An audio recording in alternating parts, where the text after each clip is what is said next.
Good evening, ladies and gentlemen. I hope you are doing very well. We have quite a bit to catch up on, to be honest. What's going on right now, as far as I know, is Brianna Wu is coming. She slowed down a little bit after the election. She did do Piers Morgan this morning, the show. So she said that she had quite a good time, fought the good fight, fought some far lefties and far righties, and talked about issues that matter to her. So we'll be catching up with her about that. Not just that, but I think that there was a deflation, an emotional deflation from people who were hoping to beat Trump. We're, of course, all coping with that. So we will, we'll probably sink into what our expectations were versus what actually happened versus what we think went right, what we think went wrong. And then, of course, like we always love to talk about silly drama on this channel. As a matter of fact, I'm kind of leaning into the drama a little bit as far as the commentary videos that I'm posting 3 to 5 times a week. And so if you enjoy drama, we might catch up on the, Destiny orbiter sphere implosion from Dan trying to coup forethought. As a matter of fact, while I'm waiting for Brianna, I'm gonna go ahead and talk about that real quick. Sent invite to your Twitter. Kelly Jean will never not be unsufferable. True. Just some internet check. Good evening, Christian Valeris. Good evening. Good to see you. Yeah, so while we're waiting for Miss Brianna, which I'm sure she'll be here momentarily, and we're probably going to catch up. We're going to banter a whole bunch right now. All Ram says notification squad. Well, I'm happy YouTube is notifying you. But just to kind of catch you up, I should probably wait for Brianna, but, you guys probably won't mind a little bit of repetition. So Kelly Jean, that's an important character in this, is a Instagram cosplay model who was fairly successful doing that. I think she was also fairly successful for OnlyFans. Yeah, we should talk about Trump's picks. We probably will, to be honest. We should. Some of them are funny, some of them are good, and some of them are bad. So it's really interesting. Aircraft Sparky, go. I expect you to do that throughout the stream. So yeah. But Kelly Jean got into a beef with Forethought over Forethought's moderation on Reddit. He said some pretty unhinged, sexually harassy things in her DMs. This was like a 6-month-old drama, but it exploded yesterday because Dan Can't Stream, the co-host for Anything Else, found out about it, and he doesn't like Forethought. So he tried to use that as leverage with which to get Forethought fired. So that was a drama that imploded last night. And basically it was Dan and Forethought fighting over that drama. And Kelly Jean and Irrelevant and J-Stock throwing rocks from the sidelines. That's my general vibe. If anybody has any other general vibes, you are more than welcome to share them in the chat. I will happily bring them up. But Miss Brianna is here. So let's go ahead and talk about it. Okay, I really don't like the picks, but fudge it. Pisco is seething, so life is good. True. All right, let's do it. Oh my God, we're back together. The band is back together. Good evening. How are you? It's how I have so many questions and comments. Okay. Well, go ahead. Well, yeah. So I guess the first question, I know you're probably excited to talk about Piers Morgan. So what I brought up to chat before you even showed up was, obviously, I want to talk about the election, what happened with the election, good, bad, indifferent, expectations, all the things that were good, all the things that fell apart. Then there was some Destiny drama related to orbiters and all that kind of stuff. So we would probably touch on that briefly, just so I could bring you up to speed. Okay. No, it's okay. It doesn't involve me, so it's very funny. Then and then also you did Piers Morgan, so that's and trigonometry again. And trigonometry. And I think you said that you had quite a good time on Piers because you felt like you got into the fight a bit. So yeah, I'm excited. I fought with everyone. It was great. Well, that's the great thing about being a more centristy type is you can fight in any direction. So yes. you don't. There's only a few dozen of us, but we can fight in any direction. I'm centrist now. I think I'm coming close. Yeah. Yeah. No. Apparently, like seriously, I see you beefing with far lefties, and I'm like, oh snap. Now And then we're I gonna have fight to. with the far right people. It's really good, Connor. It's really good. So, all right. So, what do you want to start with? I have plenty of things on the top of my I head. am a hand to God. This is one of these mornings. I got up at 6 a.m. It's meeting, media, hairdo, Piers, meeting, Congress, meeting, then doing the show. So, this is your time, buddy. So let's start out on probably the saddest note of the evening. Then that way we can get into the fun and juicy stuff later. Yes. So basically, we have not been able to do the show for about a month and change. Yes. Reason being, you were very busy with working with the DNC towards the end of the election.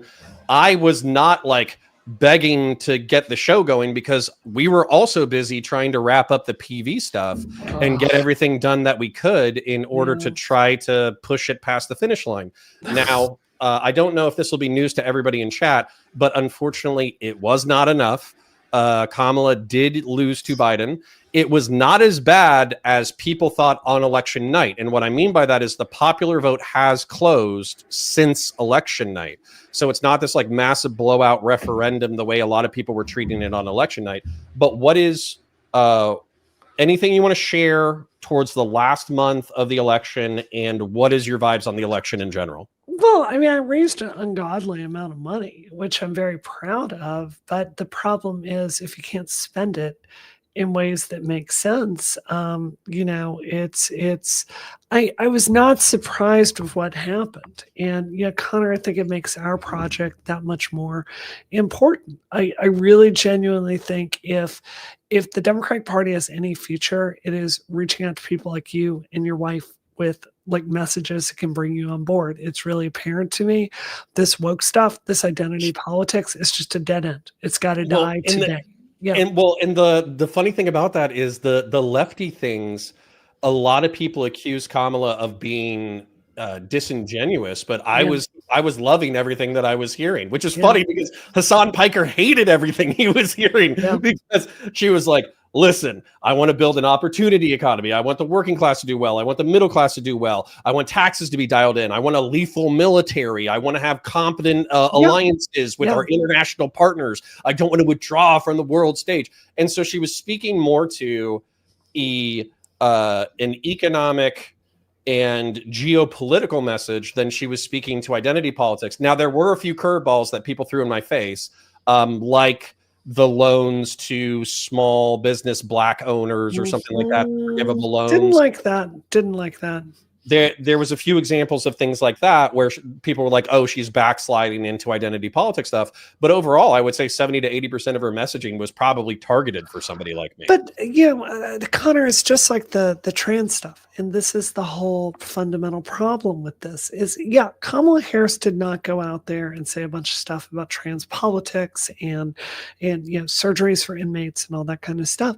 The problem is the activists are out there giving the public the perception of that's what we stand for. And the reason they feel that way is every time a Seth Moulton tries to say something like, gosh, I'm not so sure I want natal males out there playing racquetball with my little girls, right?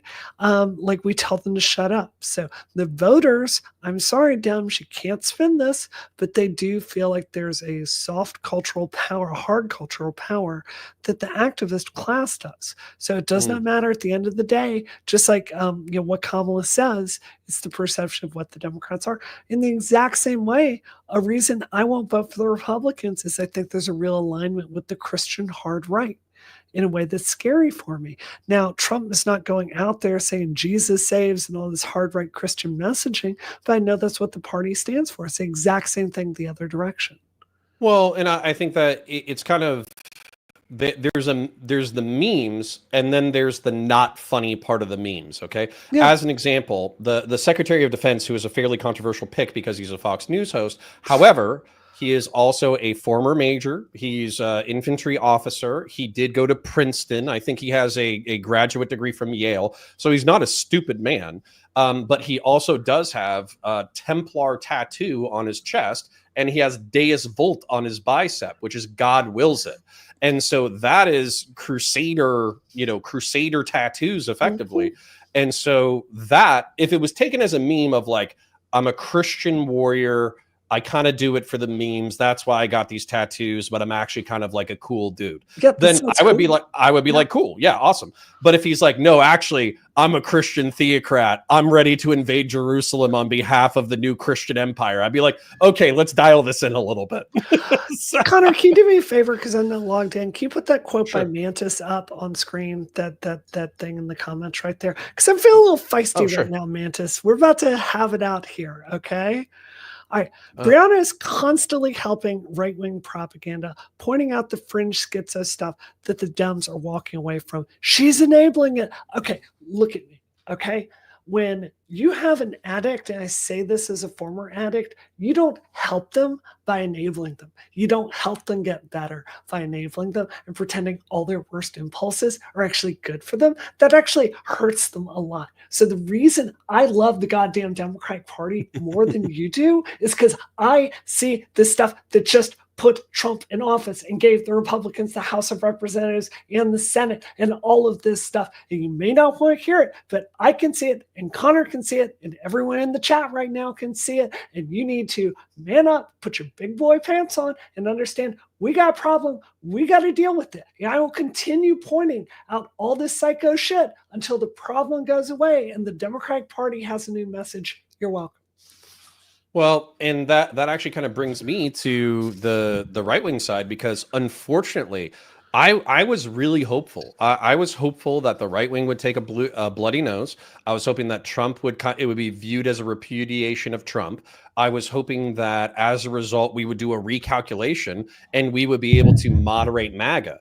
Now, the weird thing is Trump's cabinet picks already seem to be pointing to like a weird, like it's very weird, because some of them are neocons, some of them are hawks, some of them are very pro-Israel. Even his pick for like, I forget what his pick was for the person who was going to be the primary relationship to Ukraine, but he wasn't like a Ukrainian isolationist, but he was somebody who vetoed one of the financing bills. And so how about Tulsi Gabbard for DNI? That shit's just crazy. Well, somebody joked about it on the internet, but they were like, she's a Russian spy. Why are you putting her in DNI? Like, I don't personally know if she's a Russian spy, but if like people are saying that, like, that makes me really concerned. That seems suboptimal. Yes. Yeah. So I want to point out to Mantis, who is still. I'm not going to get one guide by tonight, but this is the frustrating part. So if I'm fighting the extremities of MAGA, if I'm fighting the extremities of 55% of the Republican Party that I feel doesn't represent me, and then Brianna's fighting, I think, probably less than 10% of the Democrat Party, but at the same time, they overrepresent themselves to the point that they affect policy and rhetoric, then I see us as fighting the fringeoids, and I see that as a worthwhile mission. Okay, put this up by Vegan Thrasher, because I think this is getting after a Piers Morgan comment I made today. Dems don't have a problem with talking at non-binaries too much or completely ignoring the right-wing constant framing. Dude, like, bro, did you see the commercial? Did you see the commercial? Because I saw the Donald Trump stands with they them commercial, Kamala Harris like whatever it was commercial 9 million times. Okay, who is on there? A picture of Rachel Levine, which fine, she doesn't pass super well because she transitioned at 90 or whatever.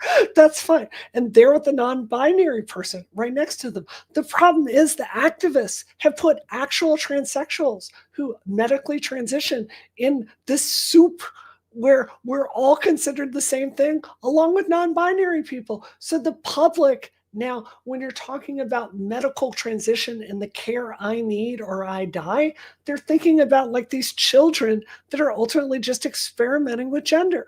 And yeah, the Democratic Party 100% enables this stuff. Do you know how many fundraisers I went to where this stuff was mentioned? So it is a problem. I am going to call it out, because all of these people will just walk away if the entire trans healthcare project blows up. They don't need HRT. They don't have marriages they need validated the way I do. They don't have ID requirements. They don't worry about flying. It's just not the same problem for them. So just deal with this. I'm going to continue talking about this.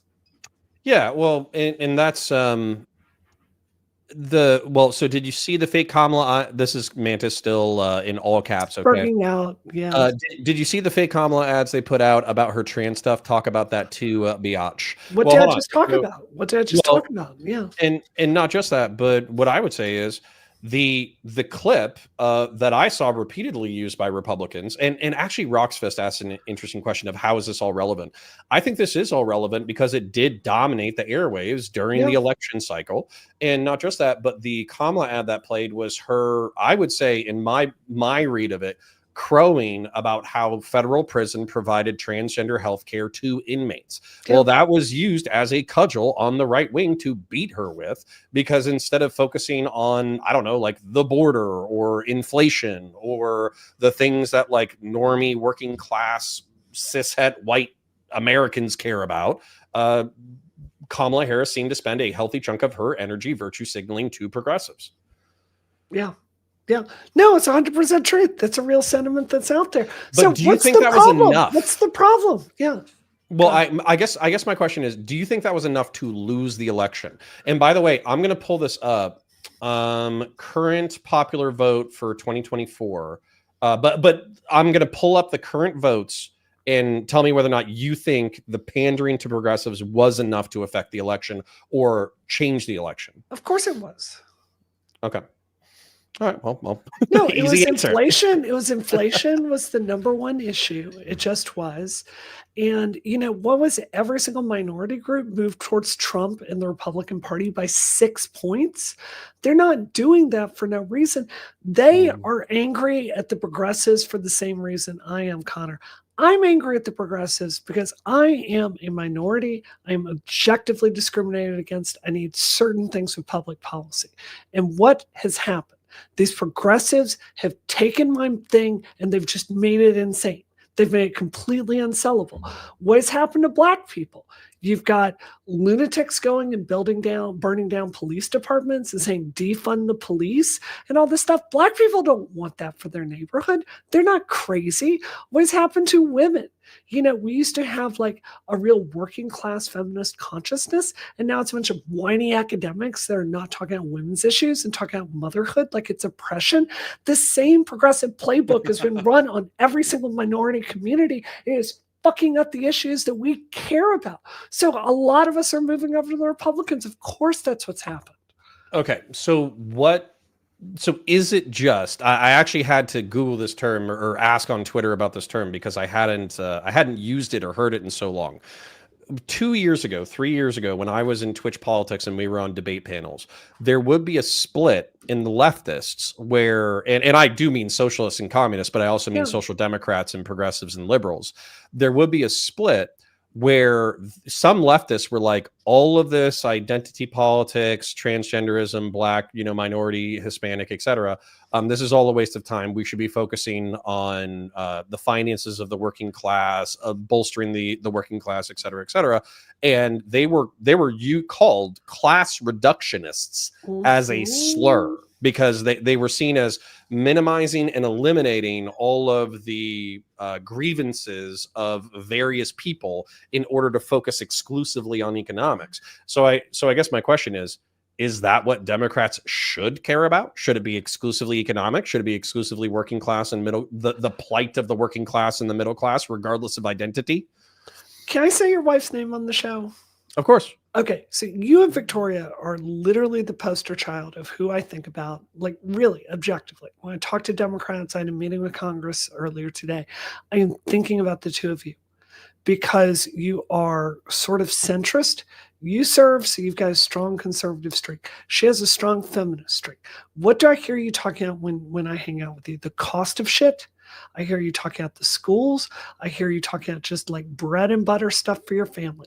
What is objectively going to make it better? And what I heard from the first times we started hanging out is how angry you are at the politicians that will not get it done for your family. So you can say economics like it's this like academic thing. But it's really, really simple, Connor. When Victoria goes to the store, like, can she just buy the groceries that she needs, or are they super expensive? Are your roads working? Are your schools working? Are you having to buy a lot of extra stuff if your kids take extracurricular stuff because the schools cut the budget? I'm talking like that basic economic deal with people to have a fair shake. That's what the Democratic Party needs to be about. Well, and yeah, so what I would say what happened, it's kind of crazy. Yeah. I did have an increase in wages since COVID, but all that's really happened is that's kept up with inflation. Yeah. And then what also happened too was my wife stayed home during during COVID, and we were able to make ends meet because there was like those deferment programs for the mortgages. Well, what ended up happening was, since I got a new job and then I started side hustling on YouTube, the side hustle and the job were enough where YouTube was paying, let's say, $1,500 a month. Well, she was making $1,200 or $1,500 a month, working 30 hours or 20 hours at a local bar, right? So at that point, it doesn't make sense for her to go back to work. Yeah. But we were incredibly lucky because I have a side hustle. I was able to buy my parents' house in the right side of town with the right schools. And so I think about the people who don't have the social support network that I have, and also don't have I'm just going to say it, the skills that I have, who probably every single dollar that they got in a raise got burned and then some when it came to the past 10 years of economics. Yeah, 100%. And I think that is the reason that Trump won. Like, the inflation you're talking about, that economic deal post-COVID, that's 100% it. But I think the second cause, if you're really getting down to it, is that the American people are just tired of I'm sorry to say this, but a fascist style movement that is trying to control everything you say every single second. It is exhausting. I am members of these groups. Like, look at the show I started with Sky and Taff and Kelly Cadigan. The entire premise of the show is just trans women saying stuff that cannot be said, like, in any other space. And it's just honest conversations. So hold on. So are we? Phoenix asks if I'm still in Central Florida. I am in Central Florida. And by the way, Central Florida used to be like I would just say maybe like a second tier or third tier city, right? So LA was the cool city to be in. San Diego was a cool city to be in. New York was a cool city to be in. Chicago was a cool city to be in. Orlando is not a cool city to be in, right? I disagree. You've got Disney World, you've got SeaWorld, you've got Universal. It's a cool place for families. I'll say that. It's a very cool place for families and entertainment. Okay, I'll say entertainment. But what I would say is, you're hard pressed to find anything within an hour of downtown Orlando, if you look at the urban sprawl, that is under $300,000 that isn't basically a shack, right? And so if you're talking about that, you're talking about a $2,000 a month mortgage in Orlando. And so you're paying 2/3 or 60 or 70% of what people pay in the big cities. And we're not a big city. We do have a lot of fun, but I'm not trying to dog on it too much. A lot of people are like, "Oh, you're shitting on Orlando." I love Orlando. I'm just saying, nobody from Orlando dreamed of staying in Orlando when they turned 18. Okay, they all wanted to move to New York. Monsters! I can't believe you'd say such a hurtful thing. My bad. Audacity with the first donor of the night. Thank you kindly. $5. Pretty interesting convo. Nowhere else there are interesting conversations. Wick TV. Wick is live now. Join the fun. Well, join them after we're done. How about that? Yeah. I don't like this super chat at all. Hey, I'll take the money. It's fine. I don't. I don't. Don't go to Wick TV. Wick is awful. Oh, well, okay. So in your opinion, it was enough. What I wanted to say though is that who is it? Nate Silver. Okay. Last time I looked, I did Google love you too, Audacity. So I did Google the final popular vote counts, and it was like Kamala at like 75.8 or 76 million. That's like the projected final number. And then Donald Trump is at 78. So it is at like a 3 or 4 million gap. Also, a lot of people were saying, oh, Kamala got like 67 million because they ended when they were paying attention when California had only counted half of its votes. And so they were like, oh, there's 15 or 20 million votes missing. This is clear evidence of fraud in 2020. Yeah. But what's happened is we added another like 8 or 9 million votes since that time. So basically what I'm saying there is not only does that decrease my perception of fraud in 2020, but it was actually like a pretty close election. Like I think Trump was up 2% in Pennsylvania, which is what tipped Pennsylvania his way and clinched the election for him. And he was up like 1.5% nationally. So it was a close election. I mean, that's fair. That's fair. I guess I would be honest and say you're just sick of progressives. No, that's not. Well, I am, but I would say it's like we lost, and I'm trying not to dwell on it and like relitigate on that stuff. Like the project is the same, Connor. You know, I've thought so much about this. Is I don't want to go into resistance 2.0, where I just automatically oppose literally everything the Trump administration does. He's going to do some stuff I agree with. I think his moves on Israel are excellent. You know, do you want to talk about that? Do you want to talk about the cabinet picks? Well, but then you get into the other cabinet picks and they're a little cray-cray. So, well, see, that's funny because you're saying that you actually like his moves on Israel. Some of them, but he appointed Stefanik for the UN. That's excellent. Huckabee? Yeah. Huckabee, yeah. Okay, let's pull up Trump's cabinet picks, and Trump stirs the pot with shock cabinet picks. Okay, well, one of the things that Huckabee said. All right, I'm going to throw a little rock at your glass window. Okay, go for it. So Huckabee got picked. I don't support Huckabee. He's crazy. Yeah. Well, and that's what I was going to say is I would actually have to look up his specific role. Do you remember his specific role? Is he ambassador to Israel, or am I remembering that incorrectly? I feel like that's correct, but I also don't want to be on a political show and making it correct, like false statements. Huckabee appointed to Trump picks former Arkansas to be the ambassador to Israel. Yeah. Okay. So there is, I believe it's a recent clip because he's literally saying, oh, I'll get this hat to Trump. Maybe he'll wear it at like a rally or something like that. I don't know. And he's talking to, I believe, settlers in Israel. Yeah. And he's like, I don't believe that there is such a thing as the West Bank. It's crazy. I think it's Judea and Samaria. And I was like, oh my God. So so basically the ambassador to Israel is a dude who would just green light the ethnic displacement of the West Bank and Palestine. Well, I wonder how much power an ambassador actually has. That's just that. But but doesn't that kind of set the tone, you think? Yeah, that's some scary shit, Connor. I think you're correct to be worried about that. But at least Stefanik going to the UN, I'm ready to treat the UN with some aggressiveness. I think the U.S. has been pushed around there on more things than Israel, and I think these teetotaling Democrats, I like Elise Stefanik. Like, I know she's a Republican. I think she's got some balls. I like her a lot. So that's a good pick.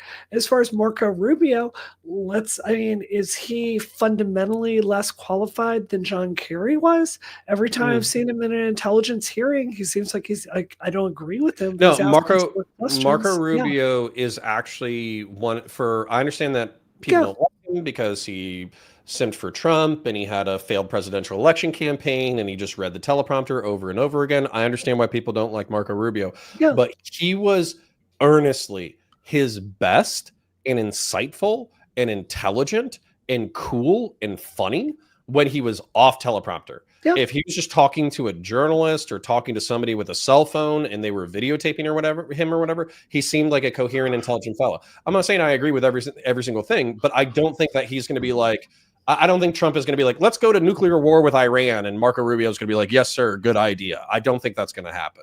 I agree. So I think he seems he's asking smart questions in everything related to national intelligence or foreign policy I've ever seen. Again, don't interpret this the wrong way. I do not support his point of view or his party, but I don't think he's a fundamentally like untenable pick for Secretary of State.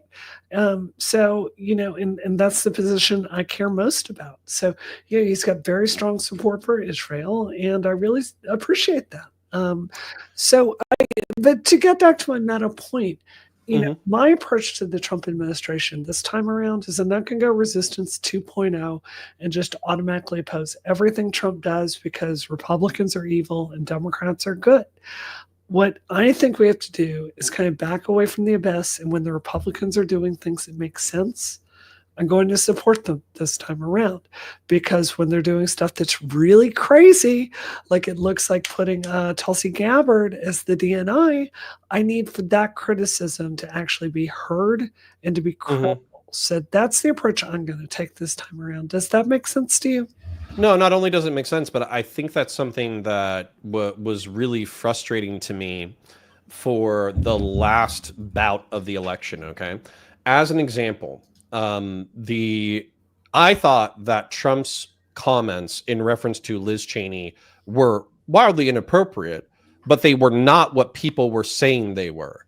And so the entire 5-minute clip, if you take the entire 5 minutes to listen to it, is him criticizing Liz Cheney, not learning from her dad, Dick Cheney, who was one of the neoconservatives who got us into the war in Iraq, her effectively being a warmonger and her always wanting to jump into conflict, and how it's easy to be in Washington, D.C. and to commit other people to war that you will never face. And then it's a lot more difficult when how about we give her a gun and she goes over there and then she has 9 barrels pointed back at her. So a lot of news stories, a lot of Democrat sympathetic news places ran with the fact that Trump was calling for Liz Cheney to be shot in a firing squad. Yeah. But that wasn't the point of the conversation. And so it's infinitely more difficult for me to go to Trumpers and say, like, hey, no, this dude's messed up. He actually does tons of crazy things. He's not competent. He doesn't have the intelligence to run the way that he needs to run, et cetera, et cetera. And then they're like, well, what do you know? Like, everybody's just lying about him. And it's like, it's hard not to use that as a perfect example of when people were just lying about him. Yeah. No, I think that's really fair. And, it's the boy that cried wolf. This is a story they teach children for a reason. So, although, hold up, there is some wild stuff here. So I pulled up the clip. Sorry. Do you have anything before I read? Go ahead, dude. Okay. I do want to talk about the Secretary of Defense, but Department of Justice, Matt Gaetz, the congressman who was accused of sleeping with a 17-year-old girl, and then that story disappeared and everybody shut up about it. Are we serious about that pick? What the hell? So I saw Twitter talking at them. What is he being selected for?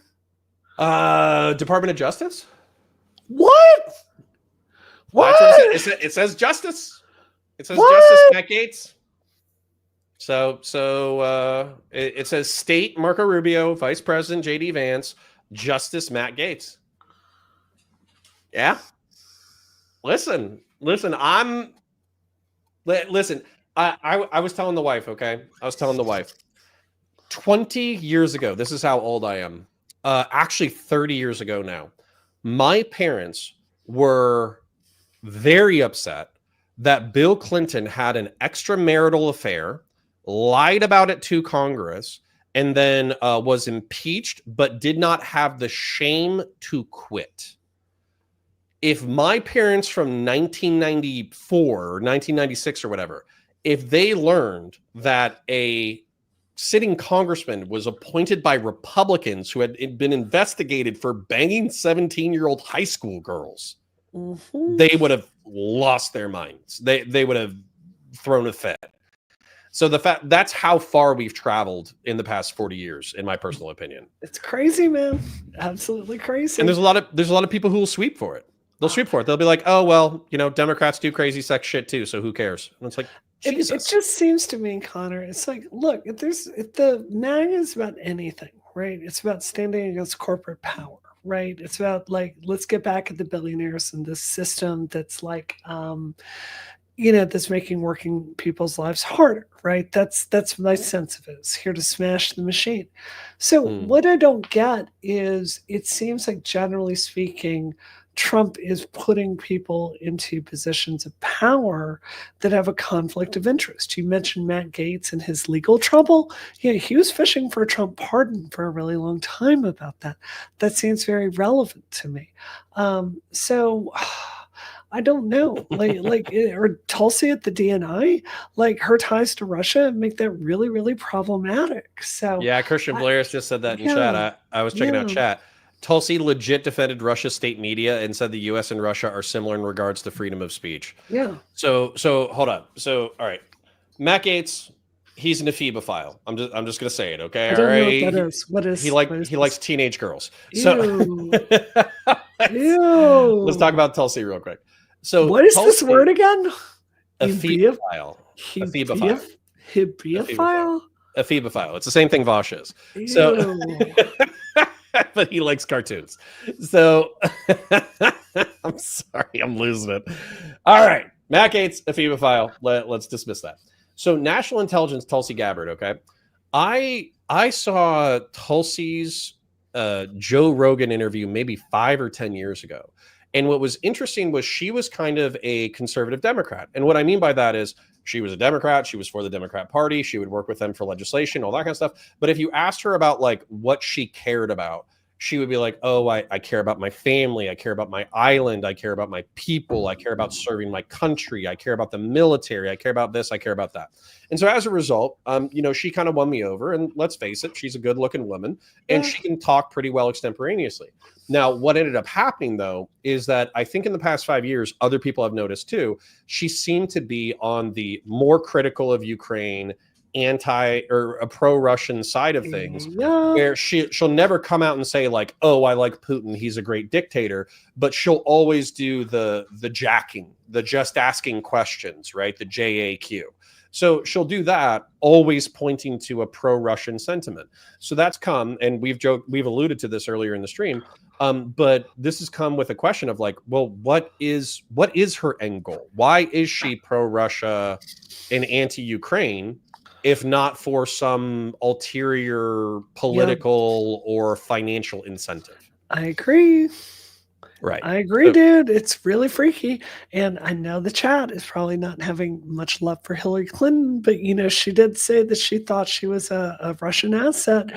And, if someone that high up, like, says something like that, I take that seriously. Like, I'm sorry, like, spies, that's not a left versus right issue. Sparky takes issue with this. So Sparky, I have seen clips. I'm asking you in chat. So let's say that Hillary Clinton said those things. Okay. Let me ask you this. I have seen her be critical of Ukraine and kind of simping for Russia in multiple clips. So what is your explanation for that? Is it just good faith isolationism? Because again, like my issue with you being skeptical of the skepticism or whatever is we had tenant media, right? Just within the past year, where we had all these dissident right-wing political talking heads who were saying wild shit about Ukraine and saying wild stuff about Russia. And then boom, like it was revealed that they were taking dollars on the back end. Yeah. So what's your objection besides someone you hate said it? That's my question to you. It's a good question. Yeah. All right. Well, so what else do we want to say about Tulsi before we get into the other people? I just don't trust her. I flat out don't. So there it is. All right. I also want to talk like Elon Musk, though. This is a really big deal. I want to save that for the end because that's like the fireworks to this entire stupid salad. Okay. Sure. I want to do Kristi Noem and I want to do Pete Hegseth and then let's do Elon. So you go ahead. I don't know much about Kristi except she shot her dog and she wears really weird fake eyelashes. The only thing that I wanted to hit is she's had a Department of Homeland Security, which I'm pretty sure is in charge of some of federal law enforcement, and she is known for shooting her dog. That is like, but that's not what I think about with her. Like, look, I've got 4 dogs. Terrible. But look at the fake eyelashes she wears on camera. Okay, so see mine? Like they're just around the edges. That's subtle. Like she wears full-on drag queen fake eyelashes. It's really uncomfortable if you ever look at it. So I don't know.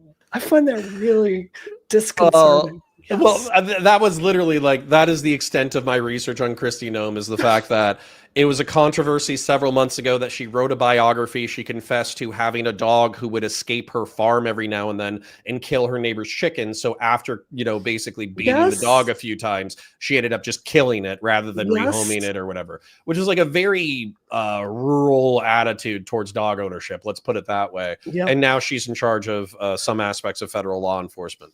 All right, then Pete Hegseth. Okay, so this is a mix. Okay, if you were going to do research on him, I would actually invite you to watch. Sean Ryan is a former Navy SEAL who interviews all sorts of like veterans, EMTs, firefighters, all that kind of stuff. Anybody who does a hardcore job, he'll talk to. Okay. And so he did an interview with Pete Hegseth. Pete Hegseth, if I remember correctly, he was a National Guard soldier, but he was an infantryman. He did get deployed to Guantanamo Bay and I think Iraq and Afghanistan. He did get combat infantry badges and a Bronze Star, which means that he was shot at and he shot back. And then he seems to semi-competently talk about military issues. And he was a major. So that's like, if I remember, it's like, first lieutenant, second lieutenant, the lieutenants, then there's captain. And then next step up, you're getting into those higher ranks. And so as a result, if he stayed in, he might have been able to wiggle his way up higher into the military political machine, but he was on his way to wiggling up the military political machine when he left. So he's not just a grunt. He's not just a Joe. Right. Yeah. So Pete, in his interview, he talks about lethality. He talks about getting away from DEI. He talks about getting away from CRT. He talks about eliminating that in talks about women courses, not in combat roles, which I support, by the way. And so he talks Connor, about women you're such not a being sexist. I know, but I agree with him. Wow.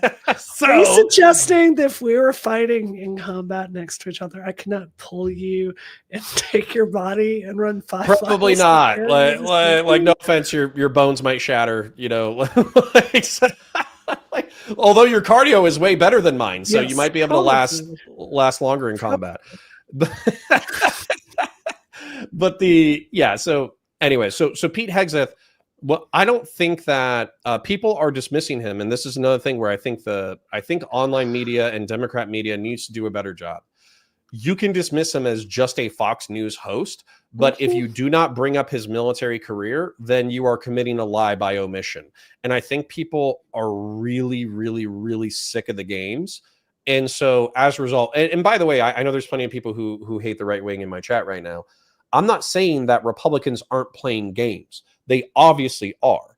I'm just saying that if you want to be an interlocutor to other people, you cannot lie by omission one day and then appeal to their sense of good faith the next. Yeah, it doesn't work. Yeah.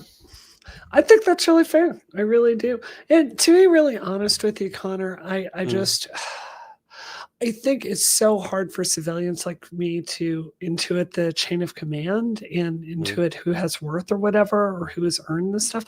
I truly have no idea. What do you think about this? I didn't see a story on this, so I'm just taking this from Twitter. But I heard that there was going to be a Trump project to go through and fire generals en masse, and that did concern me. Did you see anything about that? I did. So they were going to come up with a review board of former generals and admirals, and basically they were going to review the performance of acting generals and admirals and then make recommendations for higher levels of staff, whether or not they could be fired. To be honest, that sounds to me, if there's one thing that the military and law enforcement and security folks know, it's getting Monday morning quarterbacked, right? Yeah. So the reason why that sounds kind of more like a pipe dream idea to me than like an actual practical thing is I think that would probably be created not by Congress, but through like executive fiat. And then even if Trump did it, it would be dissolved the second he was out of office. Can Trump not fire a general anytime he wants to, or am I mistaken about that? I would have to check the hierarchy. I'm sure as commander-in-chief of the armed forces, he might have considerable power to hire and fire without consent of Congress. So Well, yeah, there we I go. think he would be able to. So maybe he's effectively looking for an advisory board of veterans in order to evaluate current staff and hire and fire. Yeah. Don't know. Yeah, seems like there could be some perverse incentives there pretty quickly. And then just to catch people up on rank, so we can all be on the same page. Second lieutenant, first lieutenant, captain, those are the people that I dealt with as an enlisted Marine. Those are the people who interacted with me on a daily basis. Then major, lieutenant colonel, and colonel are the next ones. And then after that, it becomes generals. And so he had made it to field grade officer. Bear in mind, which is a major. So that's like the lower tier of the upper levels of officers. And so bear in mind, there's a huge political filter between lieutenants and captains, where if you are not performing well, you will not become a captain. And if you don't perform well as a captain, you will not become a major. So basically, he should be politically suave enough to not just say stupid things and expect people to do it without him getting some political capital to achieve the mission. He should be smart enough to do that. Yeah. So I wanted to ask you, so forgive me, this is the stupidest question. You're probably going to laugh at how dumb this is. But I have a really good friend of mine I've gotten to know on Twitter, and he is a female to male trans person. And when she served in the Marines just like you. And I didn't know women could serve in the Marines. So it was very surprising to me. So what kind of roles can you have in the Marines? So it's literally everything except for combat arms. Really? And so, yeah, so you can do, and what I think most people are worried about with the combat arms is primarily they're worried about being in an infantry platoon with a 110-pound or 115-pound woman who probably shouldn't be there. She gets a hip injury, or she gets shot, or God forbid, she gets kidnapped and assaulted by the enemy. God forbid, she gets assaulted by her peers. And so those are like the concerns. But when it comes to driving a truck or doing supply administration or being an aircraft mechanic tech, or I think even being a pilot, I'm pretty sure females can be pilots. So there's all these other things that you can do within the military that doesn't involve specifically kicking in doors, throwing in grenades, and shooting people in the face. And so sometimes women take it as an insult when I say oh, I don't want women in combat arms. But basically, I just think that far and away, men are just going to be better at kicking in doors, throwing in grenades, and shooting people in the face. I'm sorry. I think this is just reality. I mean, my issue, Connor, and we've probably talked about this before, is I have no issue with you saying someone's better at this, or trans people have certain kinds of exemptions or anything like that because of whatever. That's fair. That's reasonable. The military is not there as a social experiment. It is to kill people and break things. That's what it's there for. But I've got a really big Hearing problem. a Democrat say that is like a level of catharsis I'm not prepared to hear. So sorry, finish that thought. I interrupted. But that's just the truth of it. But where I've got a really big problem is when you put a blanket statement out and you say some people cannot serve, period, right? Like this Trump trans man last time, I've got a really big problem with that. I think anyone should be able to serve their country. I think it should be like Starship Troopers. I think if a paraplegic wants to come in there and work on a logistics line, they should be able to count caterpillars. Find a way for people. It is our military and it is our country. And I really think it's a really big problem. I actually think it is, I don't want to say reverse sexism, but I think it is a fundamental problem that we kind of code men as disposable because y'all are the ones that go and serve as police officers and all this stuff, rather than us stepping up and taking our fair shake too. I think that's good for the country. So yeah, limit women in combat roles, I don't give a shit. But if you're saying women cannot serve in an entire branch, I got a really big problem with that. Yeah, I don't think it's that. So for instance, I'm trying to think. There was the Lioness program as an example. The Lioness program in the is that a real thing? The new show on Paramount, really? So the new show is probably like a spinoff of the idea because it's a special forces female shooting people in the face, right? Yes. But the Lioness program in the Marine Corps was related to they needed female people out in the field in order to assist with searches, because there's obviously like a cultural gap where Sure. a Marine or a soldier detaining a female Muslim or Arab person, you know, a hijabi or a niqabi, and then Uh-huh. touching them physically Right. is like you could start a riot just by Sure. doing that in the wrong context. So they started training females for basically security forces, and they did let them go out on town as their own integrated platoon that was all females that would help conduct searches and all that kind of stuff. Now, they would have those as there would be like 2 or 3 infantry squads that would be backing up a Lioness program while they were doing the Lioness. And there was a purpose there. Also, when it comes to special forces or in intelligence gathering, there are special forces females, but they're often in a support role because there's different special forces stuff. Like, for instance, there's like the weather guy, or there's like the person who calls in like airstrikes. You know, there's like different things like that that are close to the infantry, but are not the infantry itself. And so if there was a competent female who showed that they could do the job very, very, very well, I don't have a problem with them serving as like a special forces weather tracker person. Like I don't Sure. have any like a special forces meteorologist. I don't care about that. But that's not what Um, Aircraft Sparky is saying in the comments. Here he is. Trans people have no legit place in the military as they cannot deploy. I think that's absurd. Are you telling me a trans person can't go drive a truck? That's the stupidest thing I've ever heard in my entire life. I think what part of my concern there would be, obviously there's going to be disproportionate targeting for hazing, harassment, and violence probably Yeah, within the no. military by itself, but there's definitely going to be disproportionate targeting for hazing, harassment, and violence from an exterior culture as well. Sure.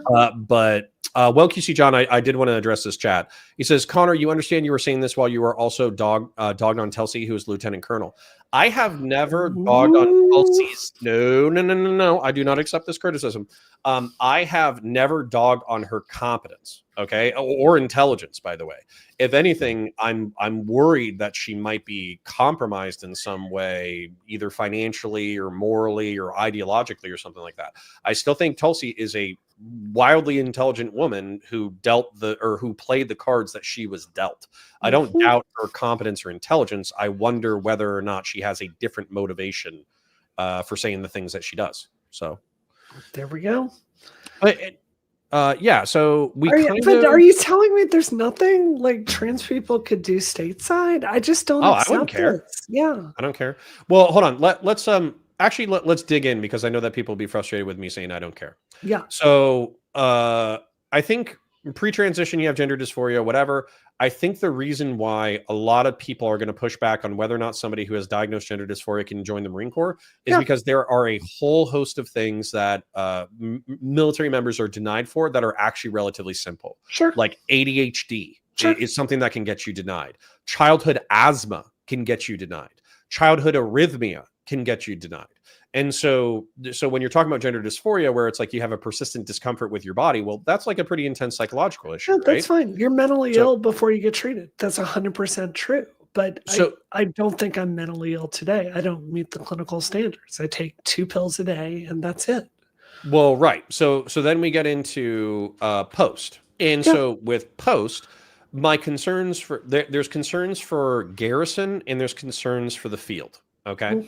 So concerns for the garrison are just that they're probably going to face disproportionate harassment, hazing, etc. They might get raped, murdered, killed, etc.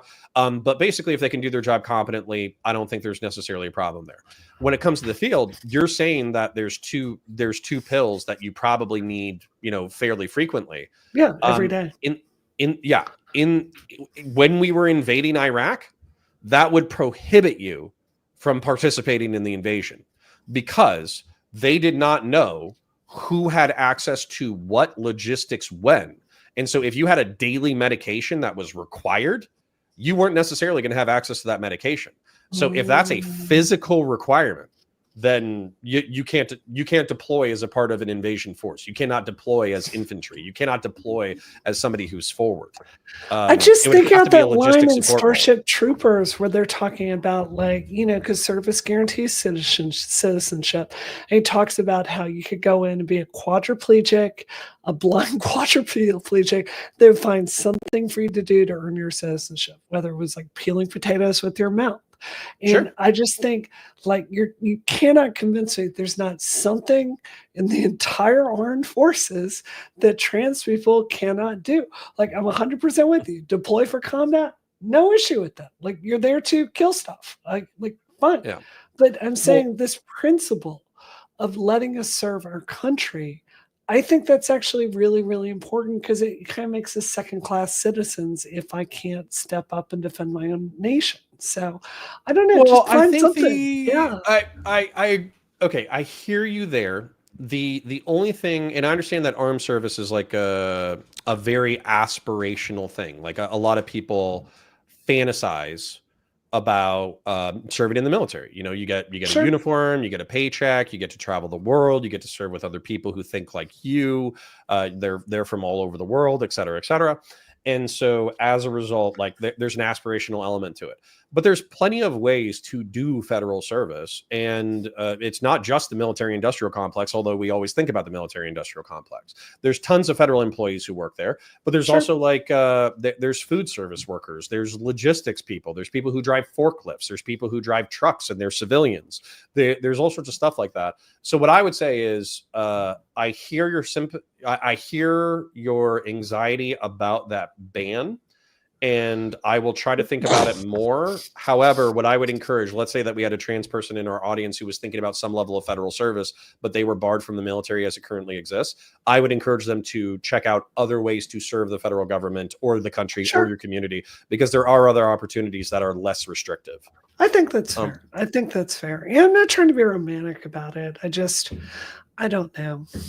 I don't know. It's a principle to me. Like, you've got your big principles, and for me, I think the thing that is most broken about America is all of us are angry at the system right now, and none of us feel responsibility to do anything to fix it. Like, I was on this Piers Morgan panel earlier today, and a question was out there, like, would you pardon Hunter Biden? Right?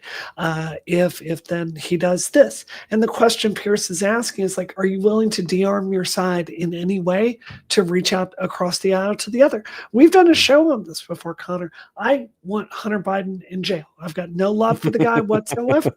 But I think there's an idea here that at some point we've got to start talking to each other and working together. And I think in that same time, like, defending the country together, that is a moral principle that I have. And, I have a hot take on Hunter Biden in a second, but I want to answer Admiral Gibbs. So it did pop up like this, so it didn't pop up as a donation, but thank you. He did say that this was a part of a donation, so thank you for the bits or the subs or whatever you gave. Do you think that Matt Gaetz' pick is to send a message? So for me, we kind of joked about this, and this was my main takeaway, was that Matt Gaetz was accused of like inappropriate sexual behavior with a minor, like a 17-year-old or an 18-year-old, and then it all got kind of hushed up and sent away. As far as I know, he's a relatively aggressive Florida congressman. That's the only other thing that I know about him. So I don't know what message would be sent, unless you're trying to say that they're trying to say, like, we don't care about sexual misconduct, we only care about the job or loyalty. So I'm actually not sure what message you think would be being sent. What do you think? There's a message being sent? Me? Yeah, and if so, what? I don't know. I think Trump is so set to reward people that are subservient to power. And I think Matt Gaetz manages to play that game in back channel very well. He was on the MAGA train very early. And I think it's just like, when you've got stuff like that, you've got to put people somewhere. And that's what I think happened. Okay. Then, all right. Talking about Hunter Biden. I'm saying, as a father, okay, if I got pushed out by the Democrat Party, if Kamala Harris had run and lost, and the Trump administration was coming in and they were vowing revenge, which I know they shook hands and they were bros today. I saw that. That was very weird, but okay. And my son was now clean and trying to improve his life, but he was staring down 3 felony tax evasion charges and a felony gun charge that the country might want to make an example of him for in order to like say that there's no bias. If he was my only surviving son, I might pardon. As a matter of fact, I would just say I'm going to pardon. Like I would. I'd be like, fuck y'all. Y'all pushed me out of the election. Hunter's free. Go fuck yourselves. If Frank were being charged with something, and yeah, your spouse is even, I get the sense, less like important than your children. Yeah, I would pardon Frank. I'm sorry. Yeah, like even if you were like reviled for all of history for being a nepotistic piece of shit, you would still be like, yeah, fuck him. Sorry. Democracy's got to die. Listen. I'm not saying it's good, okay? I don't want it to say, I'm not saying it's good. I'm just saying that's what I would do as a father. Dude, how many episodes of 24 are about some terrorist has kidnapped a child and is forcing them to do something they don't want to do? Okay, this is a hard-coded instinct. So I think you're just being honest. All right, maybe it wasn't as hot of a take, but I knew that I went really hard after Hunter last year. I still feel pretty passionately that the DOJ should have been going after him harder, but I'm just saying as a dad, that's how I feel. Audacity for another $5 says, Trump pardons Hunter 100%. Trump is empathetic, seeing as how Junior is a cokehead. Listen, he can neither confirm nor deny that rumor. But I think that would be an interesting thing. I don't know if Biden would trust Trump to do it, but I feel like that would be like a magnanimous semi-popular move to forgive your enemies on the national stage. Yes, it's a real power move, right? Like, look how powerful I am. Where he says, listen, it would be smart. Joe did the right thing by not pardoning Hunter because he saw the conflict of interest. However, this has been a sticking point in our national identity for a long time, going after each other's families. Yeah. This is my last 4 years because I can only run twice. Therefore, in the hopes of moving the country forward, I'm going to pardon Hunter Biden, and I wish the best for his family. There we go. I think that would be huge. I hope he does win. Yeah.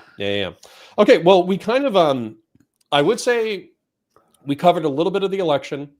We did cover the kind of like Trump's cabinet picks and them being kind of like mixed quality. I guess is the best thing. What else? Obviously, we have a little bit of Destiny drama that I can tell you about, and Let's do it. Do you want to do that? I will listen. Do you want to talk about? I do want to tell you my voice is nearly cooked today, so I would love to sit here late relax and hear all about Destiny. So you tell me. Do you want to do that first, or do you want to get your thoughts on your Piers Morgan show out first? I don't know what there's to say. It's a very chaotic booking process, I have to say. This is the third time they've tried to bring me on, and it happened this time. It was a really good time. I think I did a really good job, but you can watch it and tell me how you think I did. You really have to fight for space on there. And it's funny because I've talked to Cenk about how to do this, and also Emily Schrader, who's a really good friend, which is so ironic because they hate each other on that show over Israel Palestine. You've got both of them, they're good friends of mine. But I was talking to them about what the right strategy was for that. And I actually feel like Twitch debate panels really prepped me for this, because I knew if I did not fight my way in, I was not going to get it. But I'm looking at the comments of the video, they're very positive towards me. And, I think that this mission I have to be a reasonable trans person that's out there, just talking about the old school case for us, I actually think I'm really getting through to a lot of conservatives with these tactics. Good. So, there it Good. is. I would love to sometime, because I'm hoping your schedule is slowing down a little bit. Yes. Sometime in the next few weekends, I would like to do a call where we kind of figure out Yes. what we're doing and where we're going and all that kind of Yes. stuff. Just because I think there's room for sanity. So that's So there are a bunch of former, how can I say this, elected officials that are thinking the way we're thinking. So I'll see if I Good. can get you plugged into this stuff. Cool. Then yeah, let's talk about that sometime soon. Cacophony says this is the best time for Brianna to be encouraged to play Space Marine 2 to unwind from politics. So I just wanted to bring that as a possibility. I haven't played there this was yet. there was no Sisters of Battle, and they're all male characters. So that might be a pass from Well, Brianna. I will deal as best as I can for you. Audacity for $5. Hey Brianna, never really liked your politics, but this combo was really good with you here. I wish you luck with your endeavors. Thank you, Audacity. Thank you for all the money. I really appreciate that. You're very sweet. Thank you kindly. Well, then, if you are saying that in general, you just think you did a good rep on the Piers Morgan show. I mean, well, this was the dynamic of it. So I went in there, and it was David Pakman, it was Brian Cohen, right? And it was a really frustrating dynamic because they're going in. So Piers didn't invite me in at the beginning of the panel, right? It started with the two leftists against the two rightists. And they go in and look. Tyler Cohen's position, by the way, only because I've seen him drifting weirdly into the DGG sphere, but I haven't seen him fully commit. Oh, I'm sorry. Who is that? Who is that? What did you say? Brian Tyler Cohen. Yeah, is politics. I don't really know. I got the sense he was very leftist on the show, and I want to be really clear. I don't have any issue with David Pakman. I like David Pakman. Every time I've gone on the show, it's been a good experience. Respect him, respect his show. I just disagree with him on this one issue. Like, he is trying to be a good friend and a good ally to trans people. And he has come up with this idea, like, understandably, because it's out there, that the way to support trans women is to advocate trans women in sports. But he doesn't have to live this stuff every day, Connor. He has no idea about it. He doesn't have to see the way it's really turning parents against us and normal people against us. So the panel starts with me going, like, actually, I've got a really big problem with you saying this. This is not the right fight for us right now. This is not what I need us to do. So the panel kind of starts with, like, me being brought in to disagree with David Pakman on that. I think I did it respectfully. Like, I disagree with him. And then it kind of got into some stuff with Ben Ferguson. And then, Dave Rubin, ironically, I was prepared to go hard on Dave Rubin for some of his statements. And like, we actually got along the best on the show. But it was, yeah, I know, really surprising. And then at the very, he's trying to butter you up for the centrist "I left the left" moves. That's what he's trying to do. I'm not going to leave the left. But the thing is, Connor, he understands the difference between Dave and everyone there. Is Dave is a gay man and understands, like, what it's like to navigate some of this stuff, and the way you get more. Being normal is a really good strategy, right? To mitigate this stuff. He understands that intuitively, which is why on this topic we were aligned. And at the end of the panel, I was, this is a really good moment. I'm going to tweet it tomorrow morning. But I really pulled Piers aside and I'm like, look, the moment trans civil rights went off the rails was 10 years ago on your show. And I talked about a previous hit with Janet Mock, where Janet Mock tried to get him fired because on the show, Piers Morgan said that she was a biological male, which is true. And kind of drawing that down to where we've really got to bring this whole thing back to reality and focus on healthcare. So that was really the panel, was me fighting with left, right, whoever I needed to really talk about this very centrist mission with trans healthcare. If that makes sense. Not only does it, but I think that's the recentering. So if we were talking about creating a coalition, let's say we got moderates or sane people from every political divide, but we all agreed that we needed to actually move the country a little bit forward, then I think that focusing on political outcome is infinitely more productive than like tribalism. So as an example, we have several people who are upset with you for calling David Pakman a leftist. They want it clear. It is literally just a leftism misspoken. You're 100% right. I apologize. Yeah, they want it clear that he's not a socialist, he's not a communist, he's just a progressive liberal. And we get that. It is late. I'm tired. You're right. I do not want shit with David Pakman. I love David Pakman. Okay. Well, Grassroots Hegemon for $10 says, make Brianna play Ark Survival Evolved, which I believe is like a dinosaur gun game or something like that. I've got to it. make her mentally ill enough to frighten leftists into not being cringe. We'll consider that for the $10. Thank you. There we go. Grassroots Hegemon is a very strong supporter of the channel, and I do appreciate his presence. Come teach me to play it sometime. I'll play that with you. Excellent. Then so I guess so that's kind of where I think we're good there. I think I'm ready to tell you the silly cringe drama of the evening. You can relax your voice a little bit. So Kelly Jean, it starts with Kelly Jean. Oh, God. She is and by the way, if I get something wrong, be sure to correct me in the chat. I will go over details. And you're like, Connor, this is a political show. Why are we talking about DGG, Orbiter, insane drama? And the reason why is because it's fun. That's why we're talking about it.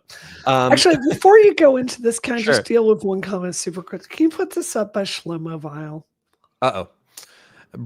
Brianna has... Oh, sorry. Do you want me to read it or you read it? Go ahead. Brianna has bad politics. She will likely turn on all the people she's building alliances with in 4 years' time. Y'all don't know me. I'm so tired of people telling me I'm going to leave the left or I'm going to betray the right. My entire job is building connections with people, generally in back channel, and making shit happen. I'm actually paid a lot of money to make this happen. Okay. Connor, have you ever seen me be anything but nice and professional and like connect you to shit in all the time we've ever worked together? You've seen me. Am I a high drama person or anything like that? If anything, it seems like you tend to be on the periphery of drama until it sucks you in. Yes. So I'm so tired of people. Oh, hold talking. on. Perfect example. Yeah. Sorry. Perfect example. You could have, if you wanted to, gone, excuse my French, ape shit on Keffels and revealed any personal shit 100%. she ever told you. 100%. Could have been mean, cruel, talked about, I don't know, her appearance or her life or her personal life or addiction issues or anything like that. You had pretty much, in this space, you had every excuse to annihilate Keffels from orbit. 100%. And on top of that, there probably would have been hundreds or thousands of people cheering you on while you did it. Yeah. And yet you said, listen, she screwed up. She backstabbed me. She's an a-hole for XYZ ABC reasons, but that's all I got to say. That's right. 100%. That's like a chill way. That's a relatively, while still being critical, that's a relatively chill way to end a friendship and political alignment, particularly in this space where you're almost incentivized to screw people over. I don't get paid to screw people over and to get clicks from YouTube drama. I get paid to have personal connections, which are valuable for projects. So like, I'm not lying about, like, the thing is with my job, I can work on whatever I want to. I can say yes to whatever. I say no to most contracts that get sent my way, which are extremely in demand. So it's like I get so tired of people second guessing me, because I think if you really look at my career, there's a shitload of integrity that's shown over and over and over again. So if I'm like criticizing the Democrats right now, I'm exactly like the rest of the country, Connor, where I've looked at where the party is and I've got some real problems with it. It's not like I'm not faking anything here. If anything, it's to my advantage to keep my mouth shut, because that's how I get paid. Oh my God. And this is another frustrating thing for me. So Rob Knorr, parasocial love to Rob Knorr and the Knorrites, but he was talking about like, oh, hey, look out for all these never Trump Republicans. They're going to start crawling back. They're going to start weaseling their way into the Trump administration, pretending that it was their idea all along to do XYZ ABC. It's like, y'all aren't going to see me do that.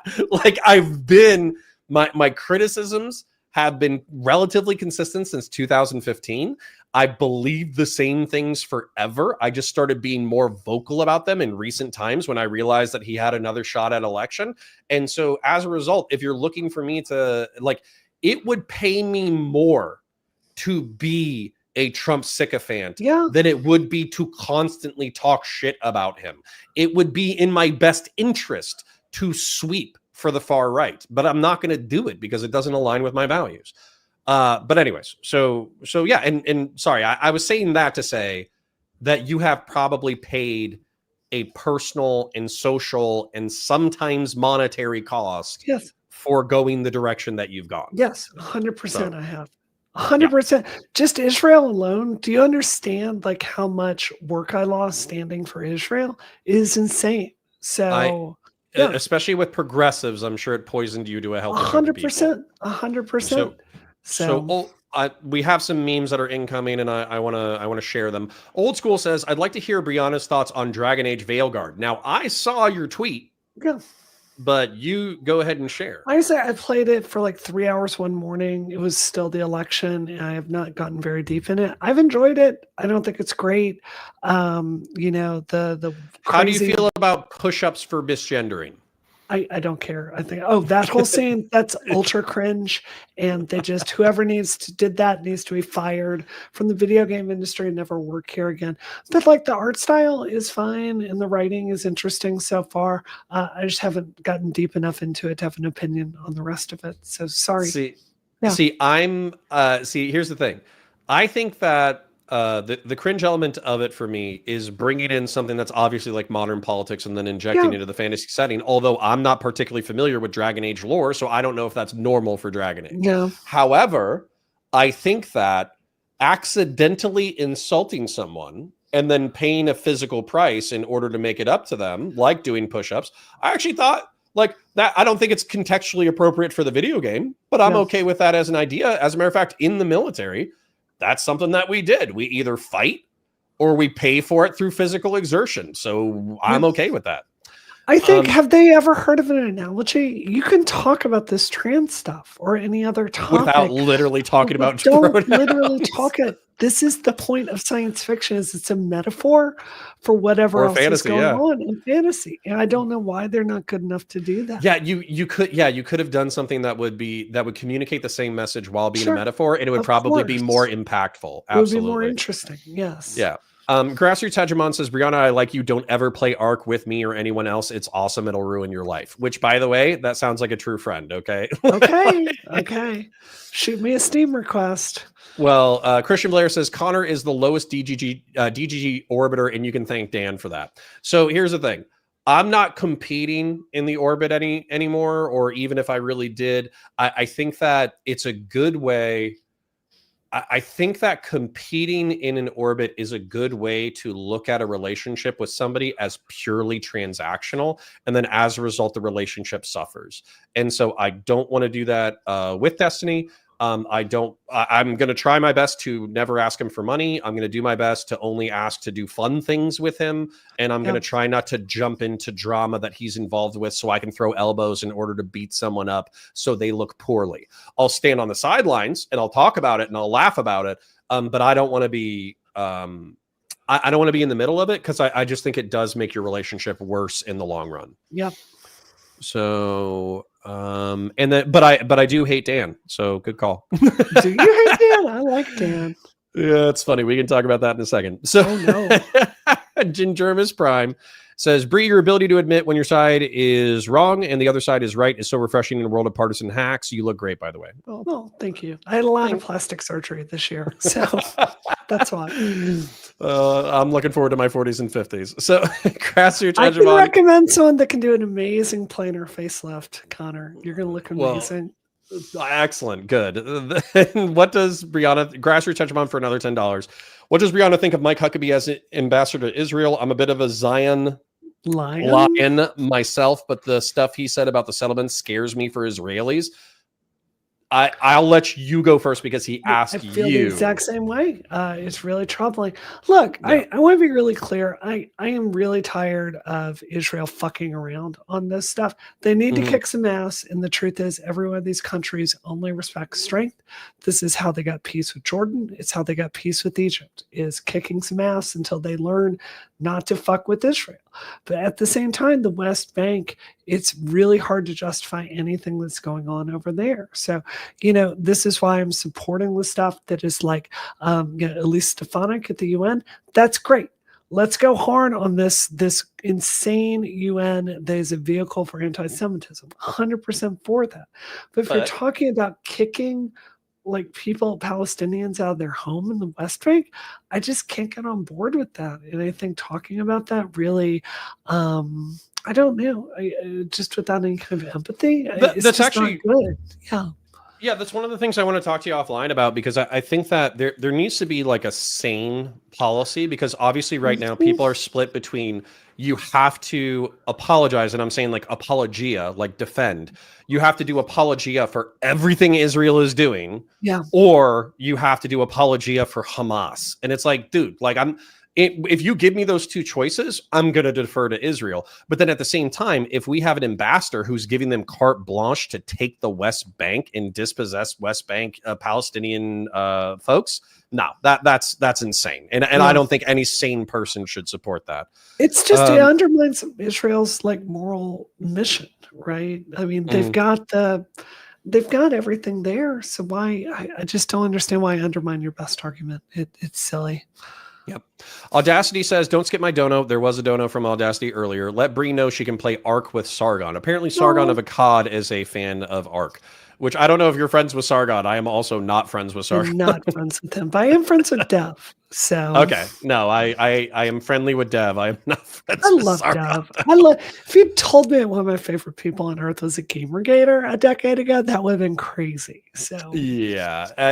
So Dev has done a good job of being himself and not pissing everyone off all the time. So that I think that's a talent in this space where oh my god, ask her my questions now that Gamergate is brought up. Okay, so I think Cacophonies asked this earlier. I forget if it was a dono, even if it wasn't. I think I saw it Counterfire earlier, so I'm going to ask it. How does it feel to know that the domino meme happened with Zoe Quinn leading to a 2024 Trump presidency? How do you feel about a decade ago flipping a bunch of dominoes that have exploded the planet? I feel really weird. Okay, Cacophonies also wants to ask about Mundane Matt. I don't remember who Mundane Matt is. That's why I wasn't asking. Yeah, it's really weird, and I agree with that assessment. It all leads one to the other, and it's really weird because out of everyone on my side, like I'm one of the few with Gamergate that's still got a career. So which is bananas that it's like it's 10 years on and we're still fighting a lot of the same battles. Brianna Wu would be the one that would still be in the news and not Zoe Quinn. Like, come on, that's crazy. Yeah. Well, so Christian Blair says short fat otaku is what Sitch and Adam should have been, which is sad because I used to say that like Sargon and all the dissident right people they should have been what Sitch and Adam are. Obviously, I'm not a big fan of Adam Friend right now. But anyways, what the hell has happened to them? What the hell has happened? It's not to them plural. Okay, That's I'm right, going to. I agree. I'm going to defend Sitch. Here we are again. I'm defending a Gamergator. This is crazy. I think that this is me just articulating my point real quick. I think Sitch, if you ask him a question directly, even if you disagree with him on it, he will own it. He will bring up backup points. He will fight for it, right? When I ask Adam a direct question, he will be evasive. He will be condescending. He will be rude. And it's because he assumes that I'm like, actively being hostile. I need to point out for the 50th time, I have had the same disagreement with Phil Labonte, but because we were able to have a conversation about his perspective and I was able to understand his perspective because he backed it, I don't agree with it. I don't like it. It's frustrating to me, but at least I understand it. And so, yeah. So, anyways, I feel the same way about Phil. I disagree with him on a lot of stuff, but you can have a conversation with him. And I don't understand. I don't, it's so weird, dude. Cause I like Adam as a person. I really do. When I first started having my issues with my voice, he gave me a lovely phone call and was very, very sweet to me. Like, I think he's fundamentally a good human being. He's not racist. He's not homophobic. He's not transphobic. He's just a fucking asshole. But you try to talk to him about differences, and I don't understand if I'm the problem or he's the problem. But for just whatever reason, it's like two separate file formats that cannot resolve. And I just feel like I can't talk to him in a way where I feel heard or I feel like my points are being addressed. And it's just, I don't know what to do at this point other than just not engage. My cope about it is that I just feel like he kind of, even if he doesn't think this consciously, I think that he emotionally reacts to disagreement and pressure as hostility. And particularly as somebody from, born and conquered, my family is all, extended family is all Boston. Family actively talk shit about each other to each other's faces. Like, that's the way we communicate. And we love each other, but if you're wrong, I'm going to tell you you're a fudging a-hole, right? So that's where it's like disagreement and being aggressive in an argument doesn't mean that I hate you as a person. Sure, right? sure. And so yeah. So anyways, that's where I think that even if he doesn't consciously do so, I think he emotionally reads disagreement as hostility. It's frustrating. I don't know. I wanted to change. Oh, Hannah Morel says Adam Friended is lame and regarded in different words. But Audacity says at Counterfire. I don't think he's regarded. I think he's difficult to resolve conflict with. Audacity says at Counterfire, let me take you and Adam to a nice steak dinner at the Double Eagle so you guys can make up over libations and chocolate souffle. I am down. So anyways. Tell me about the Destiny drama. Let's do the Destiny drama. All right. Hard politics is over, even though we mix in some drama. We're just going to talk about drama now. Okay. So we're going to start with Kelly Jean. All right. Kelly Jean, people in chat are free to correct me and add details to the conversation. However, Kelly Jean was a Destiny orbiter. She is or was a Instagram cosplay model, and I believe a OnlyFans model as well. And she was successful in that. I believe that she had a emotional, at least minimum, friendship interest in Destiny, if not a romantic interest in Destiny, because she still seems to hold his opinion in very high regard, despite him being very mean and condescending to her. Kelly Jean had a relationship with I believe, an esports player, a professional esports player. Ooh. And she came out and did a Me Too about him, basically saying that he assaulted her. This has played into some mental health and physical issues that are very, she will be very abrasive and aggressive with other people, but she takes attacks on her mental health and physical health issues very personally. Because I think some of the physical issues are related to the alleged assault. So she has taken issue with people in DGG because they effectively have discredited and questioned her sexual assault. And so she kind of fell out of orbit with DGG and the Reddit in particular because people were being rude and shitty to her. She was asking for some special treatment from Forethought. Forethought is the head moderator of the subreddit. And Forethought and her got into a beef over another orbiter, Aaron, also known as Straighteraid. I love Aaron. Yeah, so the subreddit was also saying lewd and gross and aggressive things about Aaron. Oh. Aaron also asked Forethought to moderate on her behalf. And because she did so in a passive-aggressive way, Forethought kind of freaked out, called her dumb, moron, used some sexist terms, et cetera, et cetera. Kelly Jean calls out Forethought in DMs, and Forethought goes off, okay? He says wild shit. Talks about her sexual assault, talks about whether or not it happened, says that her highest aspiration was to be assaulted by an esports gamer, which is like one of the wildest things that I think you can say to someone. And basically, like, I think that was probably the worst one. But bear in mind, I think he also talked about her physical issues with which has to do with genitalia. I'm not going to get specific, but basically, like, talked about her genitalia to her in an insulting manner in reference to her criticizing him for being rude to Straight Rate.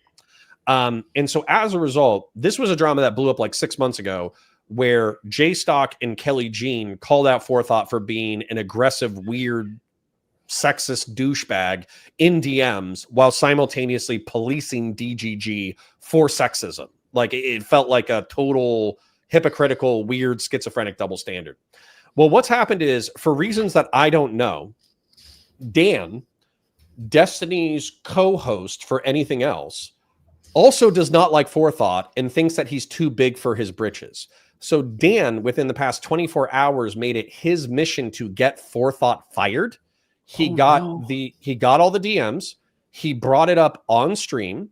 He had Lonerbox and Pixie and him and Irrelevant take turns reading the DMs, and then drag Destiny in to grill him on why he was not firing Forethought.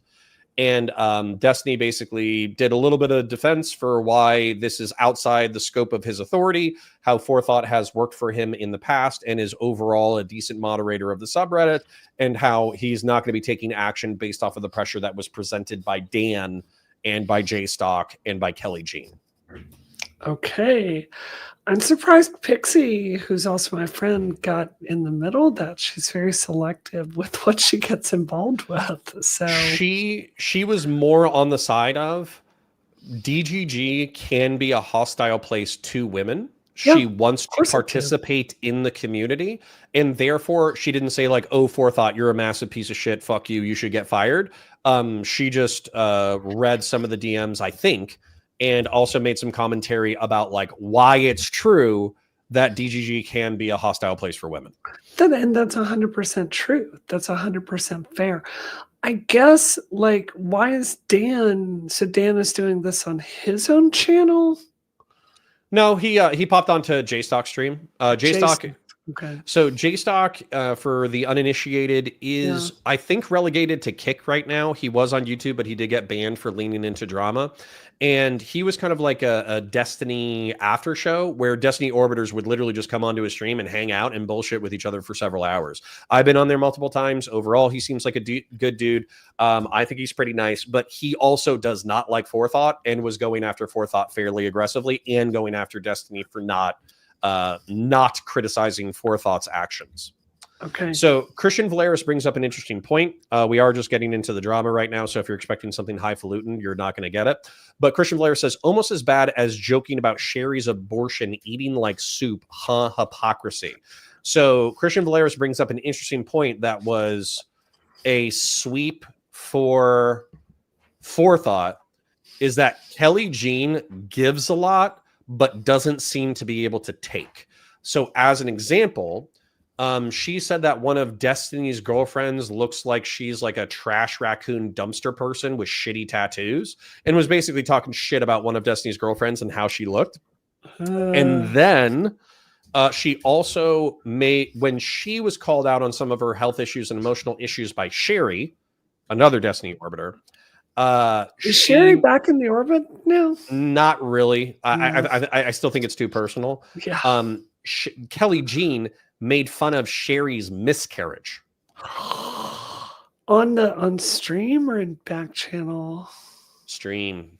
Stream with JStock. This is actually JStock and Kelly Jean. They were co-hosts for a long time, and basically JStock would find the content and bring on the Orbiters, and Kelly Jean would just kind of be like passive aggressive and mean and bitchy. I did call her the C slur before, just for the way that she was acting with me. If you're talking about people's miscarriages, that's so far over the line. I would describe that as C slur behavior, right? Yeah. So the anti-Forethought people are trying to focus on how criminally insane those DMs from Forethought are, but the pro or ambivalent people in reference to Forethought are trying to focus on like, no, Kelly Jean is a uniquely bad person who kind of deserves to be taken down a peg. But this behavior is kind of off the table for me. I'm almost 40. So it's funny to watch. I would never participate in it. I have found, I can't speak to how Forethought reacts to stuff. I can't speak to everything he's ever done.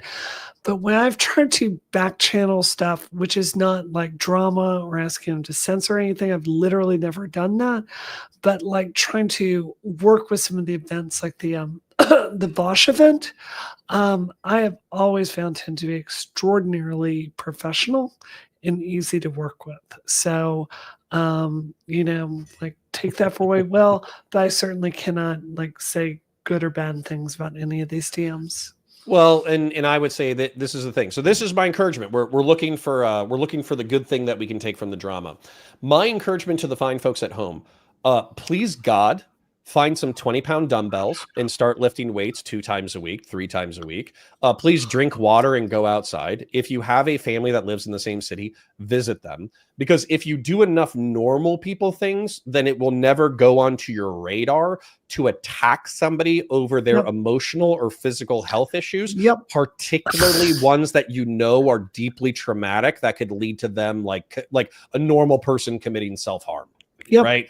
It won't even be on your radar because you'll be like, my nephew or my niece would not like that I did that. My grandma, who I just hung out with and had tea and biscuits with, she would not approve of me of making fun of somebody's miscarriage. I'm not going to do that. So that's my recommendation. It's so disappointing with Kelly Jean. Like I've never talked to her like on stream or anything, but she's so likable. Like she's clearly got the talent. She's clearly funny when she's being condescending. And yeah, that can be funny, but it's like, I don't know. I mean, like the time she went off on Cherry, that was epic. I'm not going to lie. I did not enjoy that. But at the same time, it's like, I see it so much in this space, like people with some real talent just getting drawn into all this bullshit around Steven. It's like, look, I like Steven, but like, I'm not over there like on DGG's door every day counting on Steven to build a career for me. I'm going to go do my own shit and then dip over into there when I need to. And if you do that, you will drive yourself insane. Of course. And that has been proven time and time again. So this is something that I think this is something that Mr. Girl called out rightly or wrongly or whatever, is that people build careers off of orbiting around DGG. But what ends up happening is they feel like the space kind of incentivizes it. They feel like they need to elbow their way up into, Destiny and DGG's good graces. And if they feel like the slightest bit of like dip in clout or perception or whatever, they go ape shit and they freak out and they like hurt other people and all that kind of stuff. And so, I would say that, can you make thousands of dollars being an orbiter? Sure. Probably. Are you going to stand a higher than average chance of losing your fucking mind trying to play a social game to earn the approval of thousands or tens of thousands of strangers? Absolutely. 100%. But the thing is with Steven, this is not even the way to get his attention. He's so aggressively tuned out to the people that want to get him for clout because every other asshole out there is trying to get it all of the time. Like I think a few years ago, he entertained it because it did create some insanely entertaining streams. Yeah. I'm not speaking for him. He could be doing this into his 50s or 60s. I have no idea. Sure. I am noticing an exhaustion with that dynamic. Yep. So I guess what I'm saying is with anything else in this world, if you want to play with the big boys, like when I got on Piers Morgan today, it's because I built my own platform and my own identity. And I've been saying my own stuff that has value to a real segment of the community. Right. And it's why like I'm working on Washington Post op-ed as we speak. That's going to be in there soon. Like, so I get value on trigonometry. I've taken the time to build my own platform. And that is why I can talk to pretty much anyone that I reach out to. If you're trying to look for a shortcut with someone, it's just insane. It's stupid. And the problem is, like, the biggest skill for any field, media or not, like, I don't care if it's computer science or what, it is the ability to work with other people like adults, not cause drama, make friendship, like agree to disagree on some stuff, find common causes and work on accomplishing them together. This is like the basis skill. And getting into all this orbiter bullshit is just the complete opposite of that. Well, and what I would say is just look at the amount of burnouts. Yep. That would be my main thing. So, we might be saying like the obvious old fogey, dad and mom advice or whatever, but look at all the you can point to 3 or 4 people who have remained Steven's stalwart friends for a decade. You can point to Dan. Who else?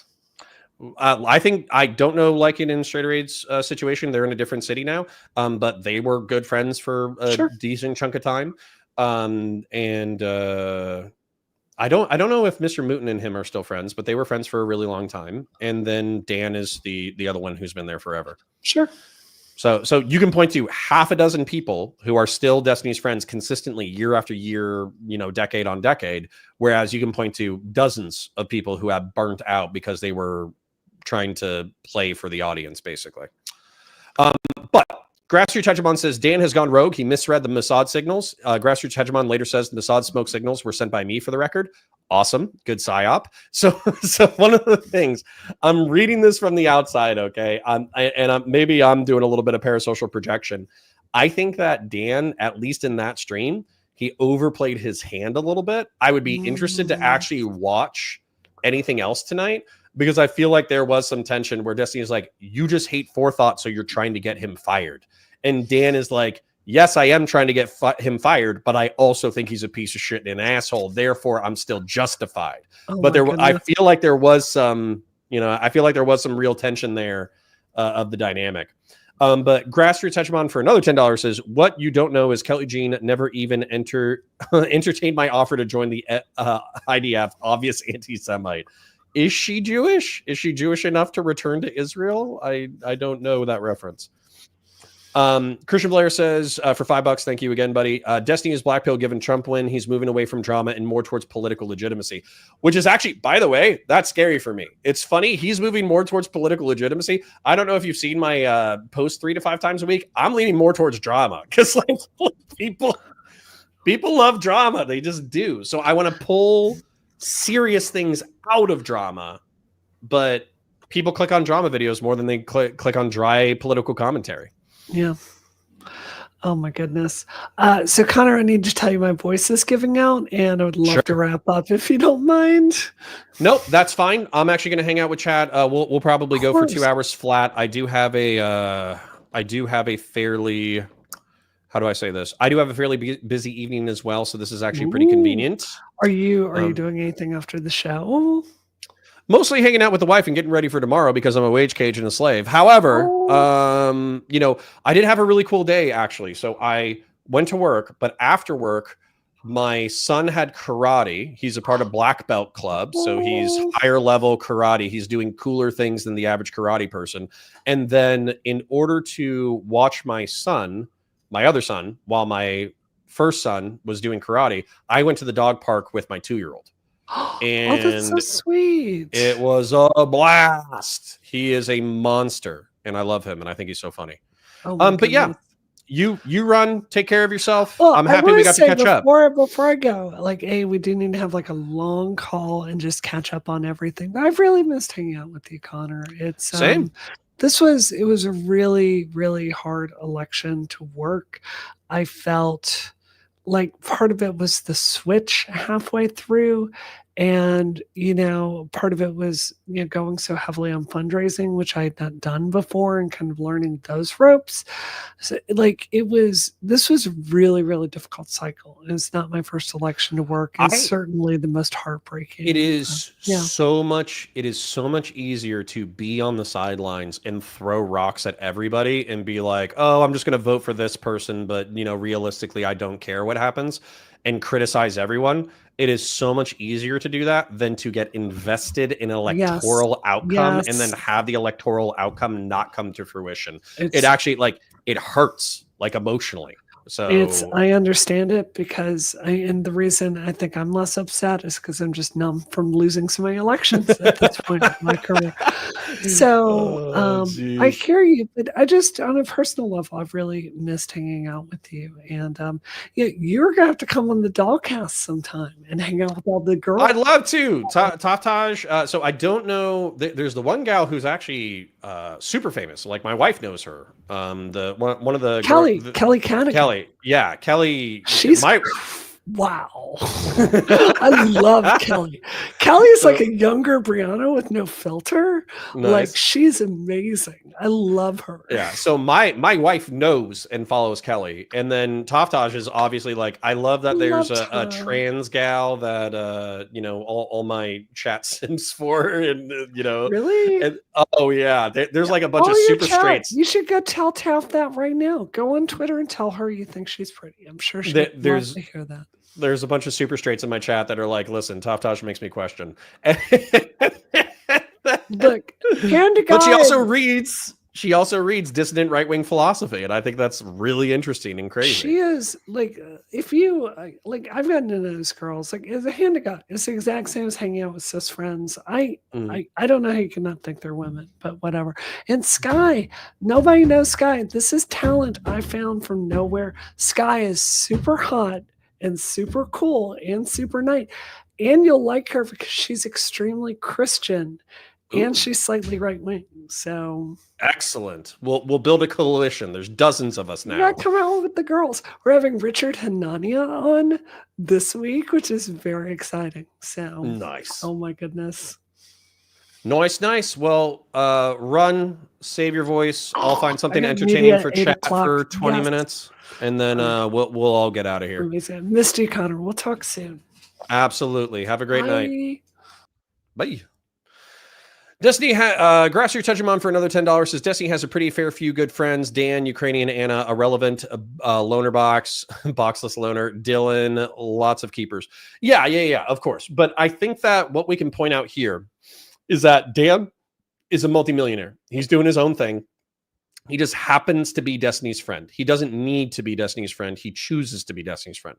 Ukrainian Anna, she's in the middle of a war zone. She doesn't, she relies on Destiny for or DGG for financial support for charity stuff. But realistically, if Destiny cut her off, she would still have her own life to deal with. That would be infinitely more crazy than whether or not Destiny likes her as a person.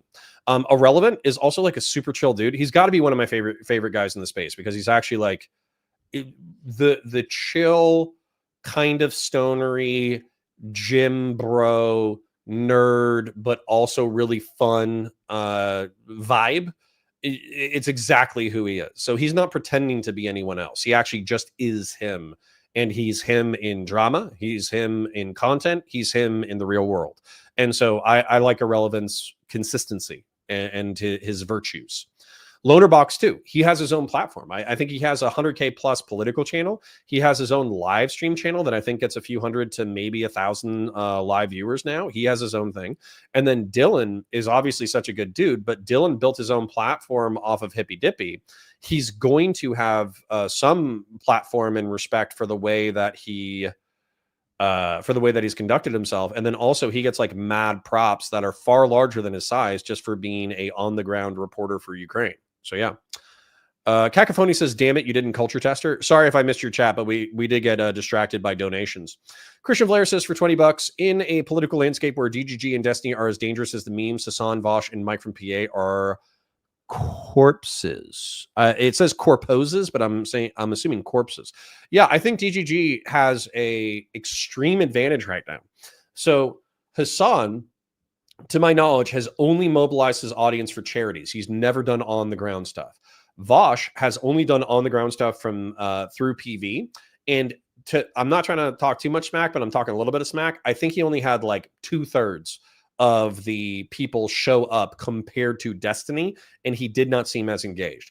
Mike from PA again, I don't think he's done anything on the ground at all. So I don't think there's anybody who's even close to competing with Destiny's ability to translate online fandom into real world political action.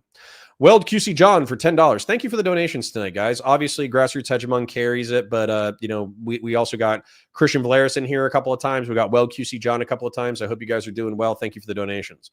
Reminder for Connor, still waiting for the too long didn't watch of Surfs the Rabbit. Oh, it's fun to watch. True.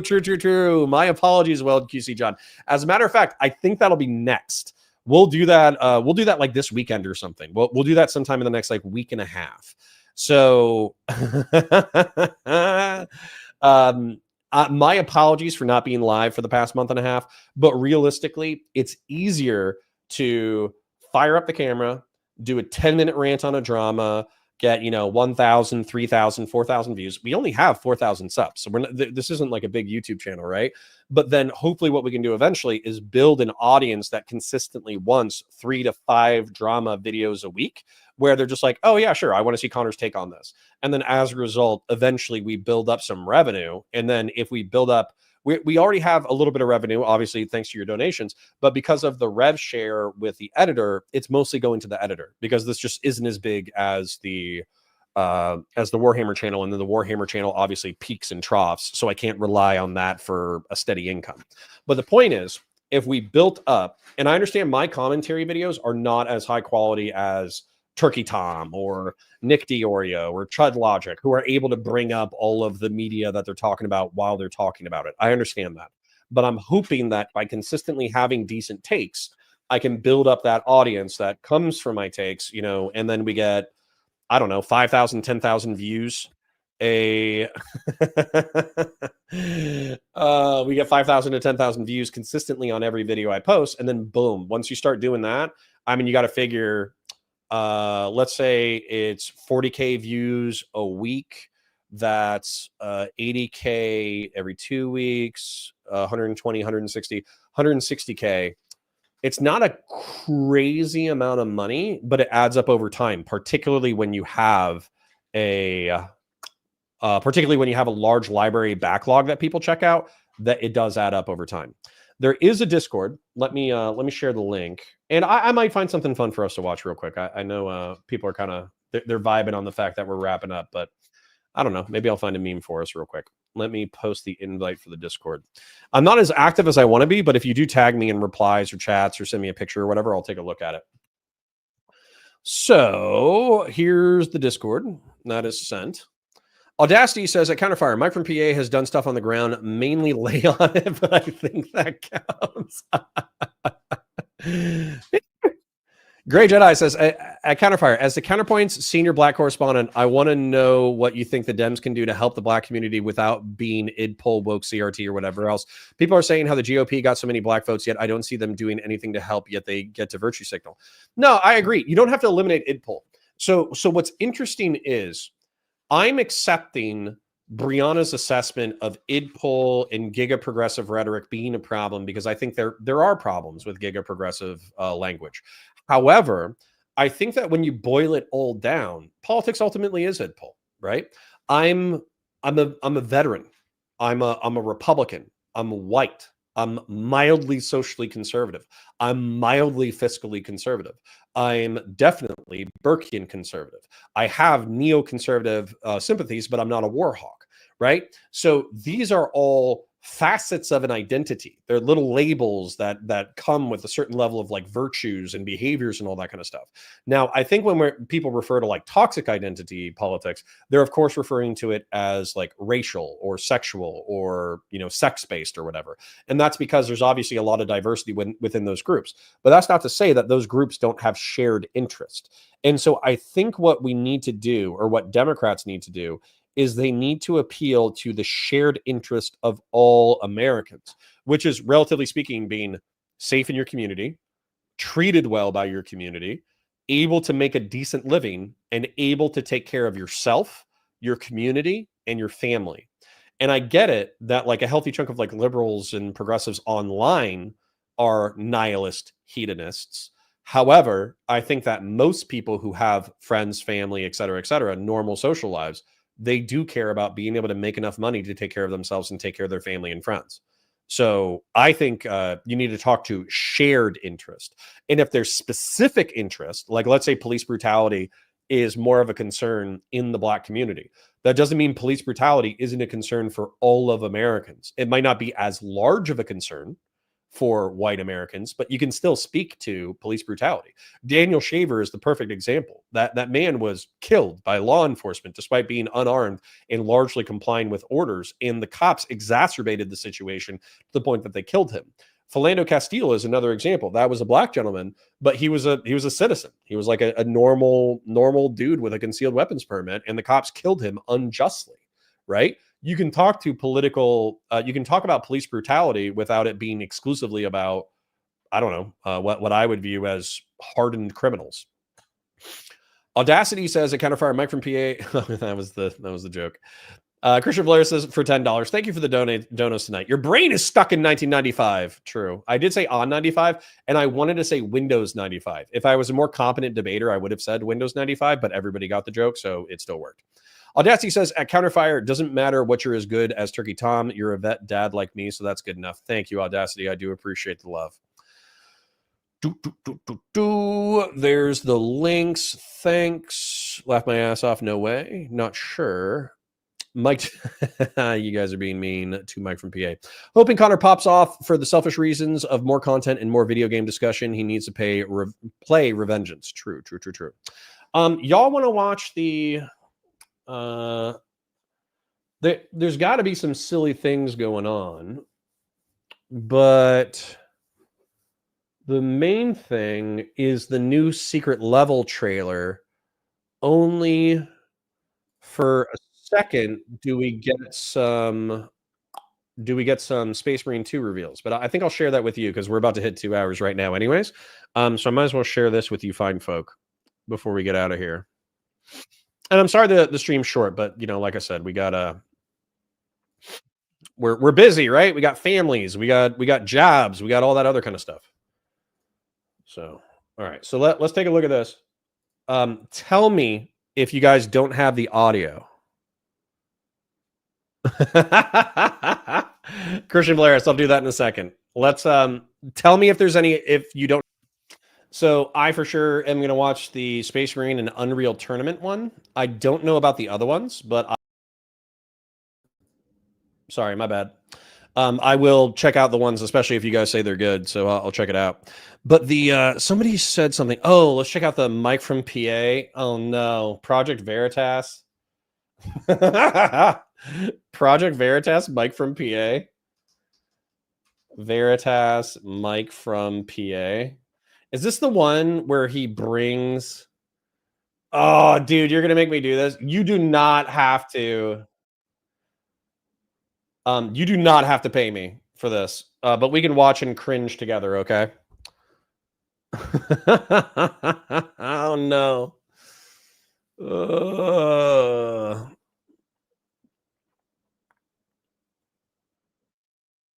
Yeah. Audacity says at Counterfire, this blows. When I first saw Infinity War, the Wakanda battle scene, all I've ever wanted was a StarCraft cinematic universe. Getting to the point I'll do it myself. You can be Rainer. Yeah, if you mean because the Hulkbuster suit has that that closed helmet, that'd be great. All right, hold on. Let's check this out. Let's see Mike from PA freak out. One more. I drove 1 hour. If I can, please. Oh my goodness! Yes, of course. I drove 1 hour just to let you know that I am a journalist with Project Veritas, and I would actually like to ask you about some commentary that you said about us. You actually see that Charlie Chester from CNN was exposed as pushing propaganda and bias. We were creating a story there that we didn't know anything about, so I think that's propaganda. I noticed you didn't say anything about that, but you said something about us online. Thank you so much. Thank you. Do you even live in the Bronx, in the neighborhood you claim you're from? I think she lived there for a long time, so I don't know. That's what I had heard, but we haven't seen her.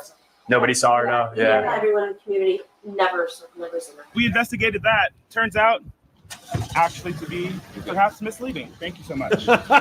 Sorry, when when an elected representative hides behind her fame and refuses to actually stand and be accountable, you know, this is the only recourse we have. Project Veritas, we expose everyone, sir.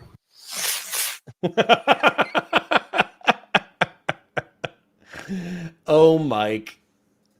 So you're gonna have to give me the back lore on that, but my understanding is that Mike like kind of introduced them. Was that real, or was he involved at all, or was he just in the background? Either way, hilarious. I counterpoints. Have you gotten much into Armored Core yet? No, but I was thinking about doing the. Okay, so I'm going to share with 45. You know, we had 70 people at our peak. Although when I streamed in the middle of the day on Monday, we were at like 180 in the middle of the day. It's fantastic. I think I need to quit my wage cage job and just start streaming all the time, right? But anyways, it's dinner time, so I do appreciate people that productive people like you fine folks probably have things to do. So let me tell you where I'm at, right? So I have obviously tons of ideas, right? So Warhammer 40K is awesome, but we only have so much content to break down. I want to do a second lore channel because I think that I have a good skill at taking tons and tons and tons of lore and boiling it down into really easily consumable, quick information for efficiency, right? And so as a result, I think if I did a second lore channel, that could do well. Now, obviously, lore is a saturated market, but I think since I already have a primary channel set in 40K, and I think I know how to break down really complex information into really short sound bites for people who are trying to get into the universe, I think that would be a good second channel that could also bring in some revenue. And the cool thing about lore is you never really run out of content, right? When it comes to Counterfire, I think, is going to remain a debate and drama channel, right? If I want to cover like long form ideas and video essays, I'm going to point that to the Counterpoints, the long neglected Counterpoints channel. But Counterfire is going to remain drama and debate because that's where it's at. I'm going to try to post 3 to 5 commentary videos a week. That way I can build up the revenue. Hopefully, eventually that allows me to do the counter lore channel and this channel, and then boom, we're good, right? Now, let's say I was full-time, I would 100% do counter sci-fi. So you guys may or may not be familiar with my unified universe theory, where I kind of meshed the Expanse, Aliens, Predator, what else? Avatar, Killzone, Titanfall, Halo, and Warhammer 40K all into the same universe. I would love to do like a start to finish breakdown of all of the good sci-fi that could plausibly exist within the same universe. I would love to do that as like a third or fourth channel. And then finally, I would do counter reviews. Some of y'all who have been here for a really long time, you might remember the fact that I did Full Metal Jacket, Way of the Gun, and End of Watch as breakdowns. And some of those got really good views, but I couldn't do all of it. I couldn't do normal movies, science fiction, Warhammer, political debate, political essays, and commentary, like drama commentary. There's just not enough time. But eventually I would love to do like a breakdown channel for all that stuff too. At Counterfire, you can include Forever Winter in the unified timeline. I wouldn't be surprised, Intuitive Jackal. It's not my vibe, only because I don't like being a rat scurrying through trash, getting killed by everything around me. However, tell me that the Forever Winter trailers don't just look like a warp-possessed planet during the Age of Strife. You know, that's what it sounds like to me.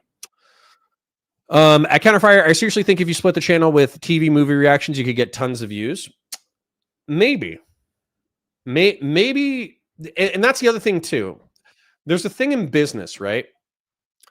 You want to do what you want the customer to have, right? As a creator, I want to give you guys what I think is good for you. However, the truth is that the market often dictates what is popular. And so would it be better to do the breakdown channel with all of the pop movies? Because basically, if I did that, then that could be, my Full Metal Jacket breakdown did great. My End of Watch breakdown did okay. My Fury breakdown did okay. And some of those videos did really well. So if we had a channel, a breakdown of normie pop culture, would that give us enough money that we could go full-time on everything else? I don't know. I'll think about it. Cacophony says, at Counterpoints, did you talk about what I thought of the new SecDef? Yes. So he was a major, so he knows enough politics to not get in too much trouble, I hope. He's also a warrior. He was a National Guard's infantry officer who deployed to Iraq, Afghanistan, and Guantanamo Bay. He has a CIB, which is a combat infantry badge, and he has a Bronze Star. So he has a high enough rank to be smart enough to deserve to be there. He did a really good interview with Sean Ryan.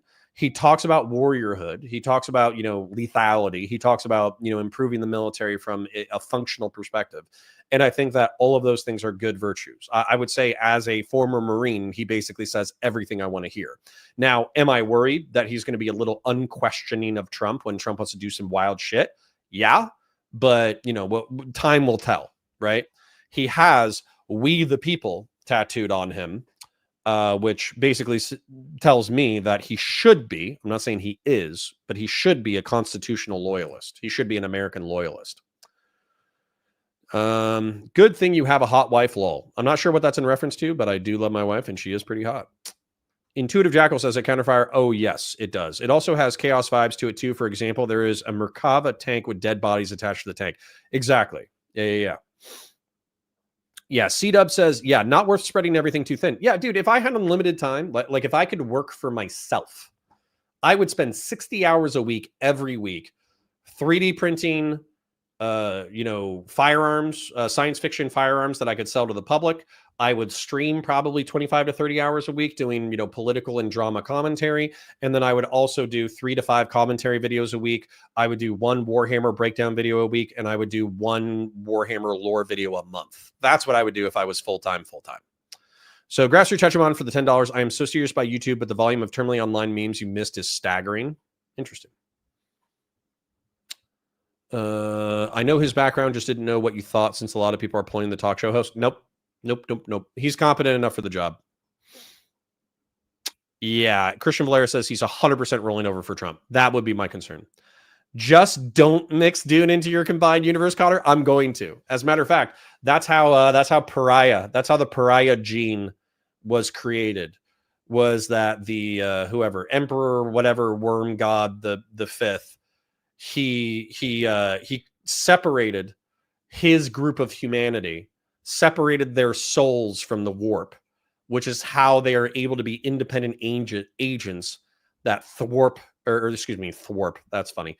That thwart the efforts of the warp, and so as a result, he effectively created pariahs. So, yeah, we bumped up to 60. No idea why, because we're wrapping up. But parasocial love to you and yours. Thank you for all the donations tonight.